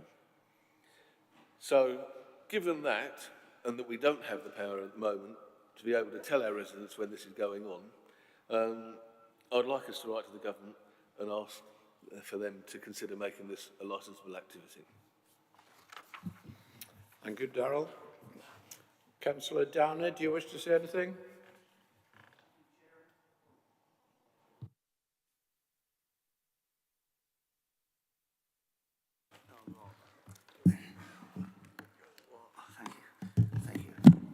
Thank you, Chairman. I'd just like to say that I endorse Councillor Pitcher's motion and the fact that I've had many concerns from residents about letting off of fireworks. Thank you, Chair.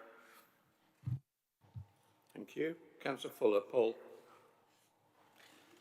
Thank you very much, Chair. Oh, you can't hear me. That's a relief. Well, I can hear myself. I don't know whether anybody else can hear me. Absolutely in support of Councillor Pitcher's proposal. I get a lot of complaints from residents about fireworks being not let off. Originally, it was just bonfire night and occasionally New Year's Eve, but now we're finding fireworks being let off here, there and everywhere. And again, it causes a lot of distress to residents, their pets, and also to farmers as well, livestock owners who have very grave concerns about fireworks being let off. To make it a licensable activity, I think, is the way to go. I think it will probably go that way eventually. I know the government have concerns about this, but until then, I fully endorse what Councillor Pitcher is getting at and give him my wholehearted support. Thank you, Chair. Thank you, Paul. Now I'm going to be quite revolutionary here. Is there anybody here who opposes this motion? Are we all going to sit here and agree? Because I raised this with group leaders a couple of weeks ago, where I suggested that rather than use the valuable 1 hour we have for motions, all agreeing with each other, I would encourage you to move to the vote. Now, I've got indications from a number of people who wish to speak. I suspect they're not going to say anything particularly different from what I've already heard. So therefore, I'm going to put it to the vote. But I'm going to give Councillor Pitcher the opportunity to very quickly respond. Very quickly, please, Darrell. Thank you. Thank you, Chair. I thank the Council for their support in this matter. I appreciate that. Thank you very much. I'll do an indicative vote. All those in favour of this motion, please show. Anybody against? Abstentions? That was carried overwhelmingly with 3 abstentions. I hope that wasn't too revolutionary for you all. Third motion, and we've still got 24 minutes left, is by Councillor Chris Quirk. Councillor Quirk, Chris, do you wish to formally move it first? Thank you very much, Chairman. The economy of the Bay is very much driven by tourism, and what happens with the Dinosaur Isle sites and the adjacent land is very important to the tourism businesses and to the people who work in them, i.e. the residents of Shanklin, Lake and Sandown. At the time that I put this resolution in originally, there were proposals going on about the use of the Culver site, but stories about what was proposed being pulled, but no information about what might actually be there to replace it. So I put this resolution in. The resolution has been amended with my agreement by Councillor Bacon. I think we've got a resolution that now ensures that the consultation will specifically include the businesses and the residents of the Bay Area. That was why I wanted this. That it's been agreed by the administration that they will to carry out a consultation, but it's important that that consultation actually does include the people who are most affected by it. That's in this. I move it. I would be quite happy for this to go straight to the vote. Thank you, Chris. Can I just clarify that you accept Councillor Bacon's amendment? Okay, right here. Okay. Is there a second for Councillor Quirk's motion? Councillor Ward, thank you very much. Councillor Bacon, you put your amendment. Can you formally propose it, please? I formally propose, can I take a few seconds to say something? Yes, of course, please do. Thank you, Chair, and I'm conscious of what you said about time, so I shall keep it brief.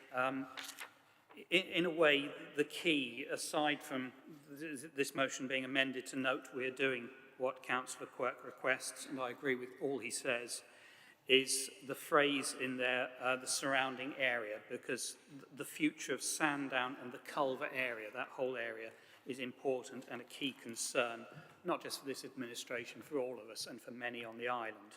It's important we get it right, and consultation is going to be key to that, and consultation that involves all relevant people. Dinosaur Isle is just one cog in a much bigger machine. As has been said by the leader, the future of that building is assured where it is for the next 3 years, and long term, I can add to that assurance that we will do our absolute best for our heritage and history on our island. And Dinosaur Isle, if it's ever replaced, will be replaced by something bigger and better, because there is so much that we can celebrate in terms of our culture, history, archaeology, and it's not given the prominence and display it deserves. I would just briefly add that, as I've said on a couple of occasions, Things have moved on very quickly and very quickly since Councillor Quirk originally proposed this motion. Through the AONB, we know that the Biosphere in the Bay project is now going to be relaunched, and that is going to be a key part of this process and a key part of the consultation process. I've provided Councillor Quirk with some information about the original iteration of that, which was launched in February 2020, which is the worst time in the world to launch anything, apart from a pandemic. So that is coming forward, and I'm hoping that councillors will be informed in the next month or so, if all goes well, about the first meeting to breathe life into that new project again. Thank you. And is there a seconder for that? Thank you, Councillor Lilly. Okay, it's already been accepted. So, does anybody wish to speak to the motion as amended? Councillor Ward, Ian. Thank you, Chairman. I think everybody in the chamber probably knows that this is a subject dear to my heart. And I keep saying when I start to talk about it that this is about Sandown's regeneration. You know, we can talk about the environment and all the rest of it, but that doesn't put people in hotel beds. So I just want to say, reiterate, this is about Sandown's regeneration, and that's what I'm looking for. Thank you. Thank you. Anybody else? Oh, Councillor Jones-Evans. Thank you. Yes, the Sandown is a very, very important area of the Eye. The whole Bay area is, and that is why we're looking at the Bay as a whole. It's a beautiful, beautiful place, and it deserves the very best in attractions and facilities there, but ones that fit in with the environment, ones that are going to have longevity. So we will endeavour, so Councillor Bacon and Councillor Andres, local member of that particular area of Culver, are working closely together, and we will, of course, uphold this motion and choose to consult with local people and businesses, of course. But we all want what's best for that area. It's a beautiful, very, very special place. Councillor Churchman, Vanessa. Oh, it's working. Back in 2005, when I first joined the council, I can remember Councillor Heather Humby telling me she already had 5 reports on Bay regeneration sitting on a shelf. Since that time, at least 2 more have been added. So I would add a word of warning and say, can we stop prevaricating and get on with it, please? Thank you. Thank you, Vanessa. Councillor Andre, Debbie. Thank you, Chair. I will actually add something new. I won't just repeat what's already been said, although I do agree with Councillor Jones-Evans. As the ward member, I am very much in touch with the passion and the love that residents have for this area. Yes, we do need to get on with it, to coin a phrase, as Councillor Churchman said, but we need to get it right. And that's what we're doing. We are listening to residents. We are already developing quite a change from what was initially planned. And I firmly believe, listening to residents, that we are definitely going in the right direction. And we are very much going to change that landscape for the better, in tune with the beauty that is already there, which is the right plan for the area. Thank you. Thank you. Anybody disagree? Do you disagree? Councillor Mosdale, Claire. So I look at all the Facebook sites and what the residents say of Sandown, and most of it is get on with planning and, you know, sort out the planning permissions on the places that need to be built that make it cost effective to build. Most residents don't understand what a biosphere is and what it's going to do and what it puts bums in beds in hotels and why they'd come for it. So I'm sorry, but actually my daughter lives in Sandown. I go there most days, dropping my granddaughter home, and I want to know really what is being listened to for the residents, because they want the economy of Sandown to be got back for the hotels that are derelict to be given the right planning permission to make it cost effective to build, and they don't really care if there's a biosphere or not. They just want to go up the high street, the shops be to open, the place look good. I entirely agree with you, Claire. I said similar sorts of comments at Cabinet last week, but the media don't bother reporting things like that. They seem to be in Councillor Bacon's pocket. Councillor Fuller, Paul. Thank you very much, Chairman. Sandown does need a lot of work. I know when last time I had the portfolio for planning, it was something that I was quite enthusiastic about trying to do. Planning enforcement, we've been talking to Sandown Town Council and they've come up with some very, very good ideas on how we can move the planning issues that we have in Sandown forward. Planning enforcement also needs to be addressing some of the issues that we have on Sandown. And I think Sandown Seafront is something that we should be very, very proud of, and we look forward to being proud of in the future. And hopefully this will start to take us forward with that aim. Thank you, Chairman.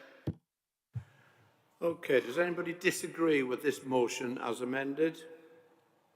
No? Okay, we'll go to the vote. All those in favour, please show. Anybody against? Carried unanimously. Thank you very much.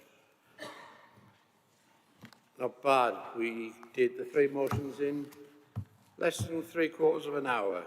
So my approach to terminating debate, whilst entirely undemocratic, works pretty well, doesn't it? I learned some stuff when I was a young man, I tell you.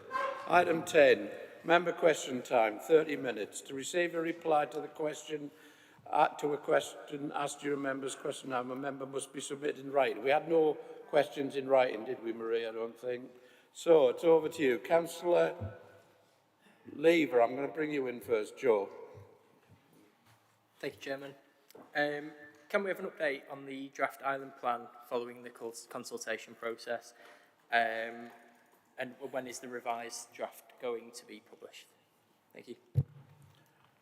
Councillor Fuller, do you wish... Councillor Fuller, Paul, do you want to wish to answer that? Thank you very much, Chair. It is hoped that we will go to the next phase of the consultation late spring. That is what we are hoping for. As I mentioned previously, we've had over 2,000 representations. I think it's probably nearer 2,800 representations that we're getting through at the moment. But the timetable that we have is late spring for going out to the final consultation with the planning inspector on where we are. But there's still a lot of hurdles, lots of boxes to tick before then. So thank you for that question. Thank you, Chair. Councillor Robertson, Joe. Thank you, Chair. On a similar theme, but directed to the leader. Given the priority of the environment to this council and the recent work done on the biosphere, does she agree that the council's planning policies need a radical overhaul and review in order to ensure that the island delivers both affordable housing but also protects greenfields, the green belt, and are truly sustainable? Does she support a radical overhaul of the council's planning policies? Sir Peter Wilcox, I think that was directed specifically at you. Would you like to respond? Actually, I'd like to do a written response to you, Joe, because I think that warrants an absolute written response to you. I think it's something, you know, I'm very passionate about the housing, but we're also passionate about the green issues. I'd rather do a written response, please. Thank you. Thank you, Leader. Councillor Price, Matt. Thank you, Chairman. Would the Cabinet Member for Regeneration agree that my previous campaign against housing on any land at Seaclose Park made it quite clear that local residents and the wider community were overwhelmingly against any building on Seaclose Park? And also, given the fact that the Regeneration team and the Cabinet now wish to go against that decision that I campaigned vigorously against, can the Cabinet Member confirm that there will be an option within the consultation that includes no housing at Seaclose Park? Thank you. Councillor.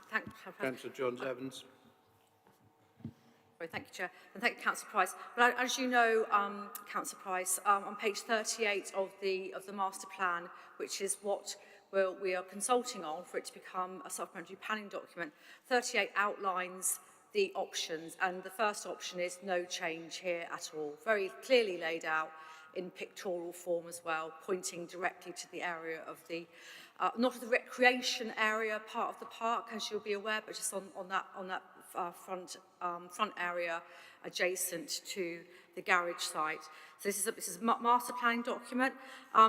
You also said about no building at all on Sea Close Park. Well, of course, there is building on Sea Close Park around the area of the current planning office. There is an education facility that's been indicated there. There's a multi-storey car park that's indicated there as well as some residential. So I think it's really important that when people do take time to respond to the consultation on the whole master plan, they look all over the very large area of council-owned land.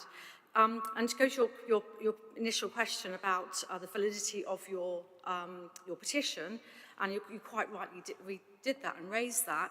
Of course, that I'm sure the people will come out yet again and reiterate that. But we have to. This is about one area of the master plan harbour area.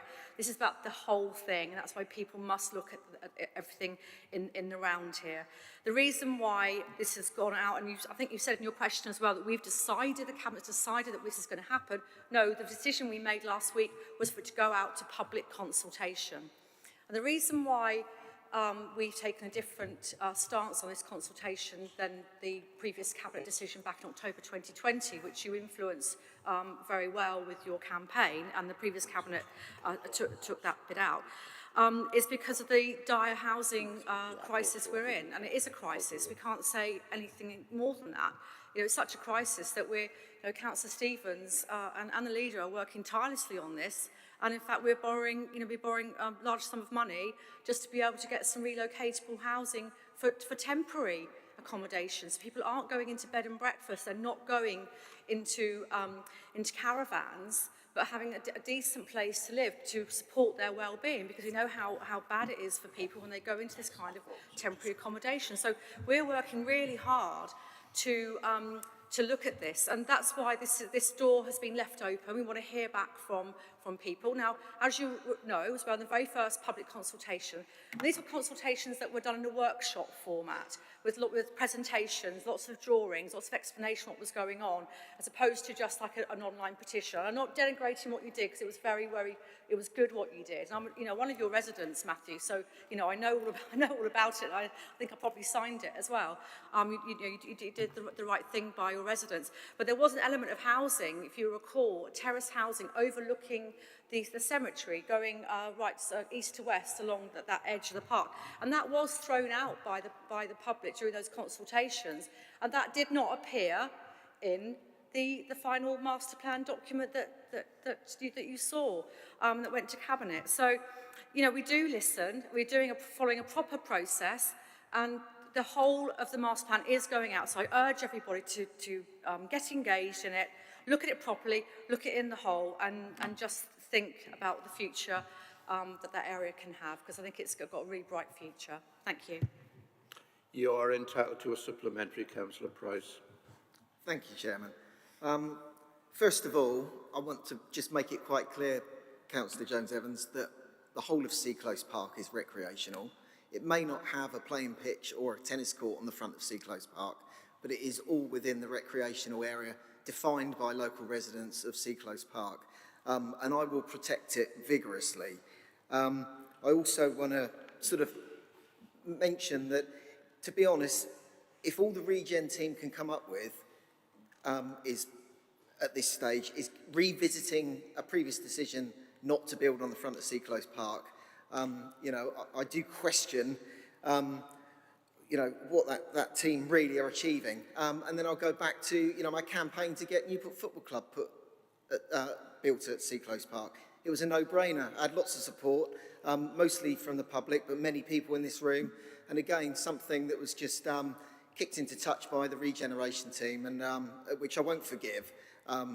and I will do everything I can to make sure that this option is not on the table again. Thank you.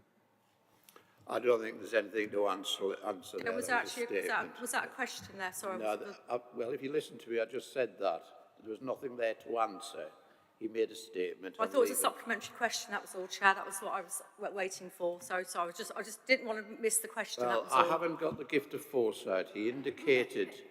I haven't got the gift of foresight. He indicated he had a supplementary question.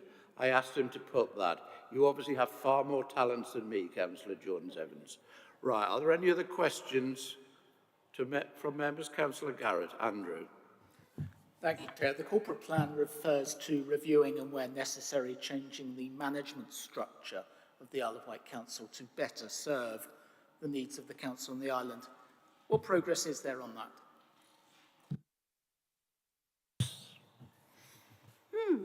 Interesting question, Councillor Garrett. Thank you for that. I think I'll give you a written response. Thank you. It's a bit disappointing. It's in your corporate plan. Haven't you got any idea what you're going to do? It's hardly transparent and accountable, is it, Leader? It will be when I write the response, Councillor. Very disappointing. Very disappointing. The Alliance really is not really showing much transparency. Any more questions? Councillor Medland. John. Thank you, Chairman.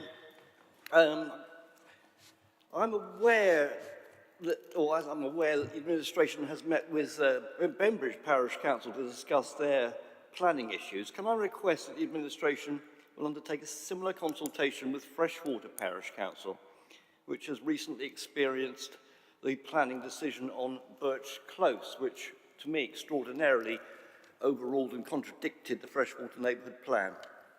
Thank you, Leader. Sorry, Councillor Paul Fuller will be answering. Thank you. Thank you. Crikey, I'm shouting even louder than usual. In the theme of openness and transparency, we did meet with Bembridge Parish Council, had a very, very positive meeting with Councillor Robertson and the Chair of Bembridge Parish Council. Looking forward to doing exactly the same thing in Freshwater. We've had some good conversations so far with Freshwater, and I want to build upon those so we can actually move that forward. Bembridge and Freshwater are very, very similar. They both have significant planning applications in their communities. They definitely have issues with the residents that have concern with those, and we need to try to address those, and we need to make sure that those neighbourhood plans that we have in those villages are fit for purpose. So I look forward to having that conversation in the manner of openness and transparency as member for community engagement. Thank you very much. Any more? Councillor Adams. I'll just ask the Leader, please, could we provide an update on the budget consultation process as it's standing? I'm on the budget consultation. Yeah. Okay, so the budget, as you know, Councillor Jarman has been going out and meeting.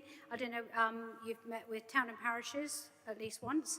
I'm sure Councillor Jarman can fill you in on his details. Thank you. Thank you. Anybody else? Do you want me to answer that now, Leader? Please do, Councillor Jarman. So thank you very much for the question, David. The answer is we have an ongoing budget consultation process. We're being very, I believe, very open and transparent about that.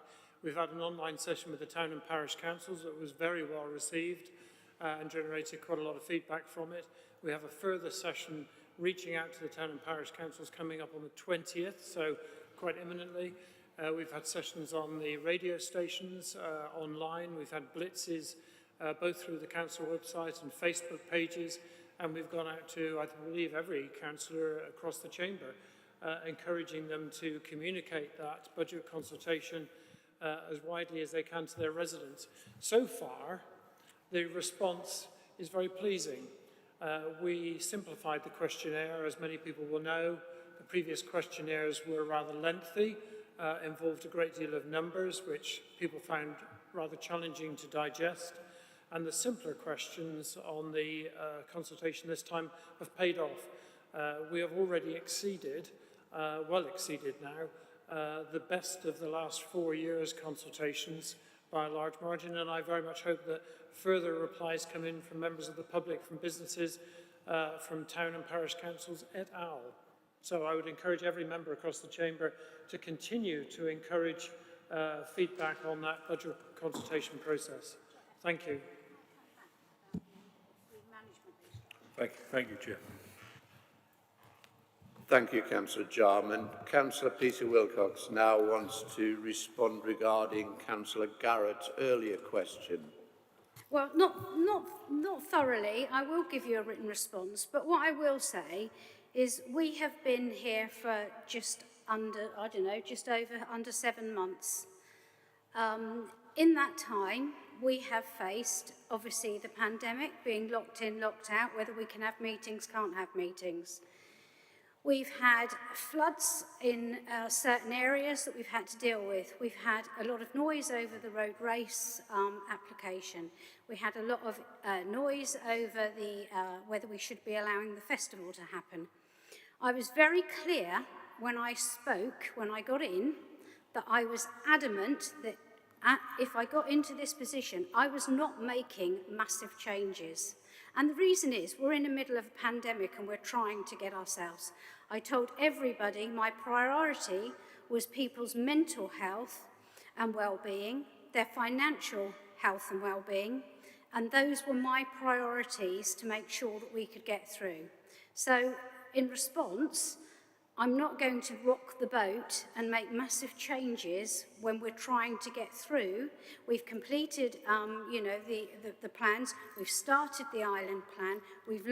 We've done masses of work in just 7 months, bearing in mind what we're going through. So my priority is making sure those things, and it was the continuity. There was no point coming in and having massive clean sweeps when we had to try and get certain things in place. And still, my priority is people's mental, financial health and well-being. Thank you. Okay, it's all right. I was pleased to have an answer. Councillor Garrett, I think you want to come back. As a supplementary, it is of course in the corporate plan, and certainly the words are there to review and where necessary change the management structure. In her written response to me, will she find the time of it, will she be able to set out perhaps a timetable for delivering on this part of the corporate plan as adopted by the council?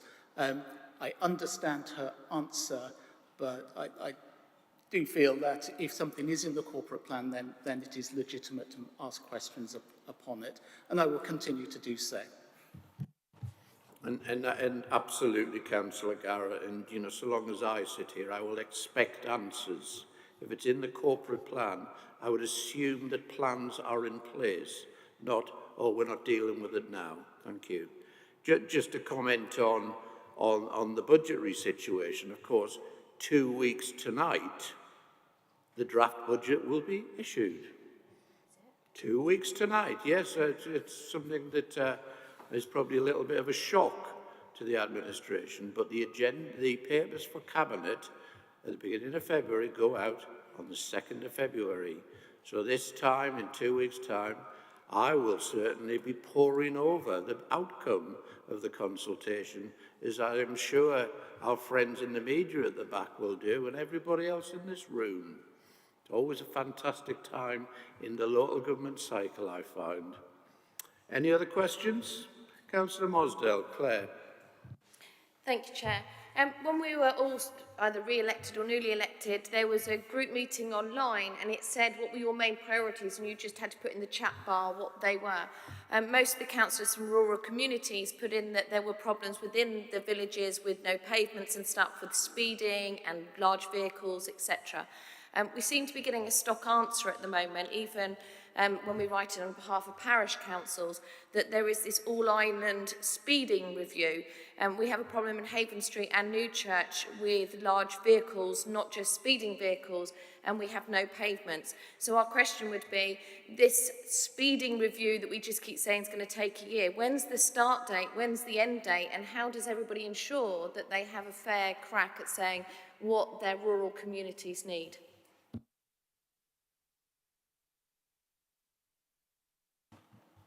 Councillor George and Phil. Yeah, thanks, Chair. As most people are aware, because I've been asked so many times, there's this enormous interest in the speed review which the previous administration put into place. The speed review is being conducted now across the island, and it will not be finished until at least the end of this year. October, November, with reports coming at the beginning of the following year. At this current time, there is a budget, capital amount set in the budget to deliver some of the outcomes. But before everyone gets terribly excited about what we're able to do, many of us are going to be disappointed.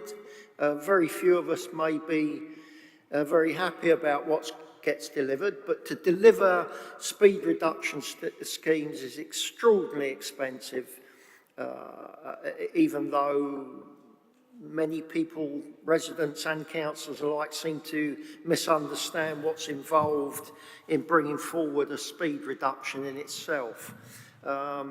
And certainly in some of the villages where the roads into the village are national speed limits, and you can't go from a national speed limit down to a 20 mile an hour, you have to reduce it being 30 and 20, and what involved in that with the TROs, the involvement in making sure that all roads that lead onto it are signposted, and then to be accrued into our remarkable PFI contract for the next 20 years.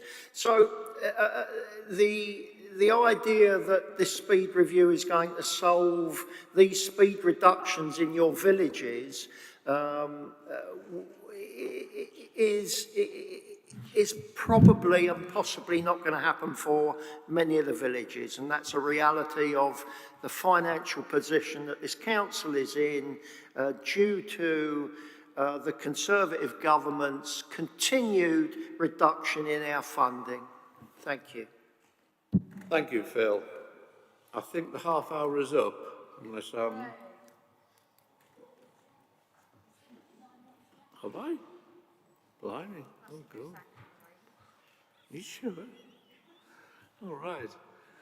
Parrot, we've got 9 minutes left. Any more questions? Councillor Dorr, Ian. Hopefully this will work. Can I just pick up on where Councillor Jordan left on for Councillor Mosler, is that right? I found in Binstead, before I was running, before I decided to jump into this, that I better do some research on some of the resident feedback with the roads in the area and down in Fishbourne. And what I discovered is speed is very perceptive, in so much as we see a car flying past and we think it is doing above the speed limit.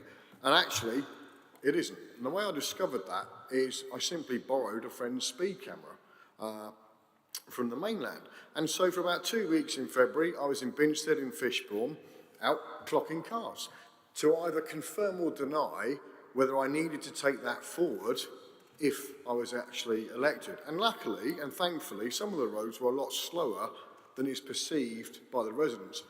Conversely, some are a lot quicker. But might be a consideration. Parish councils often have the little speed guns to speed watch campaigns. Go and borrow one. It's great fun. Because, as Councillor Jordan says, and from what I can glean, this is going to take a long time. Ian, but also, sorry, we need a question, please. This is a member's question time. Would you like to borrow a speed gun?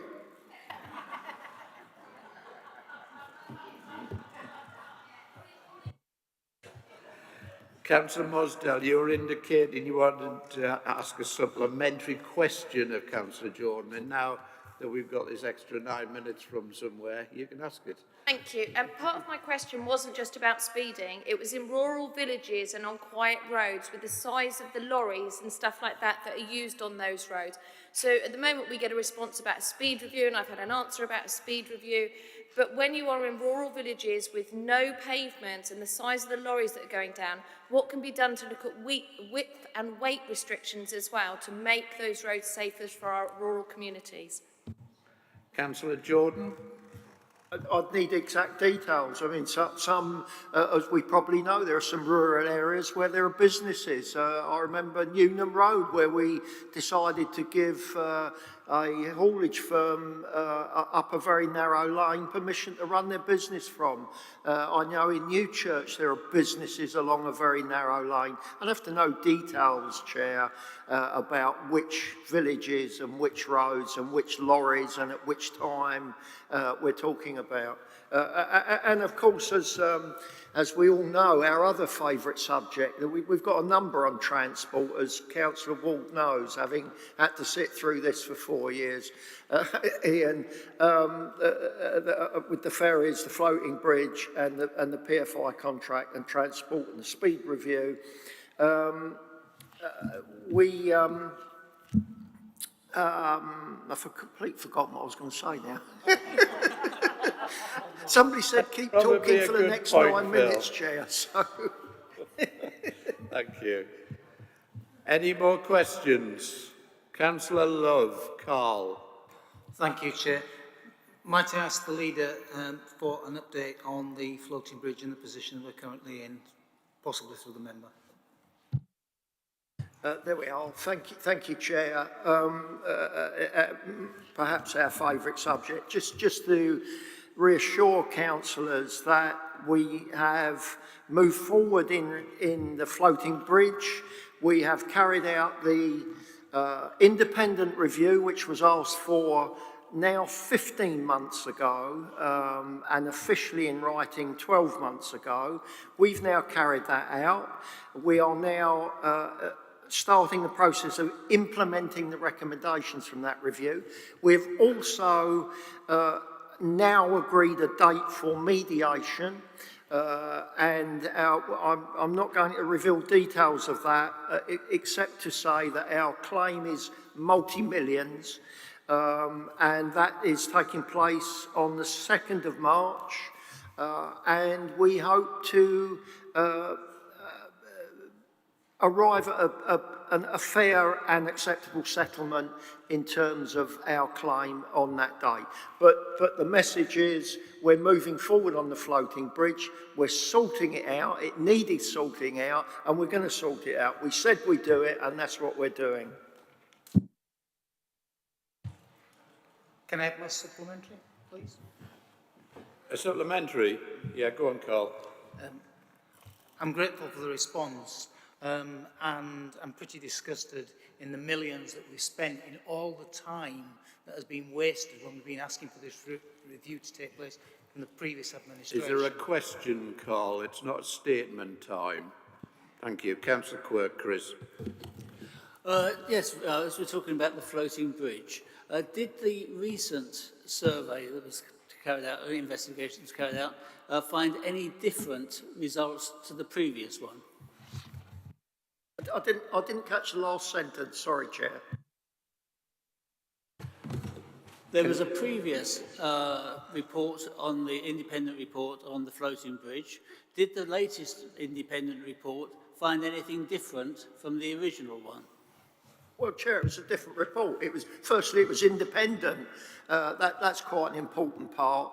And it's in the public arena, so you can read that, Councillor Quirk, and make your own mind up. And we are moving forward on the recommendations in that report. Do you know, Councillor Ward has sat there enjoying himself, aren't you? Yeah, because he doesn't have to take this anymore, Phil. May I? Councillor Ward, Ian. Councillor Jordan and I are, how can I put this, fellow travellers, whoever's got the chair at the time takes all the flack. But we do talk, and we do know, what went before. And to answer Councillor Quirk's question, we had an independent report from a maritime engineering company, and from what I read from the new report, the conclusions are exactly the same. It was badly designed and badly built, and we tried to go to mediation, but the parties never met before the election. Right, I've got 2 minutes. Anybody got a question?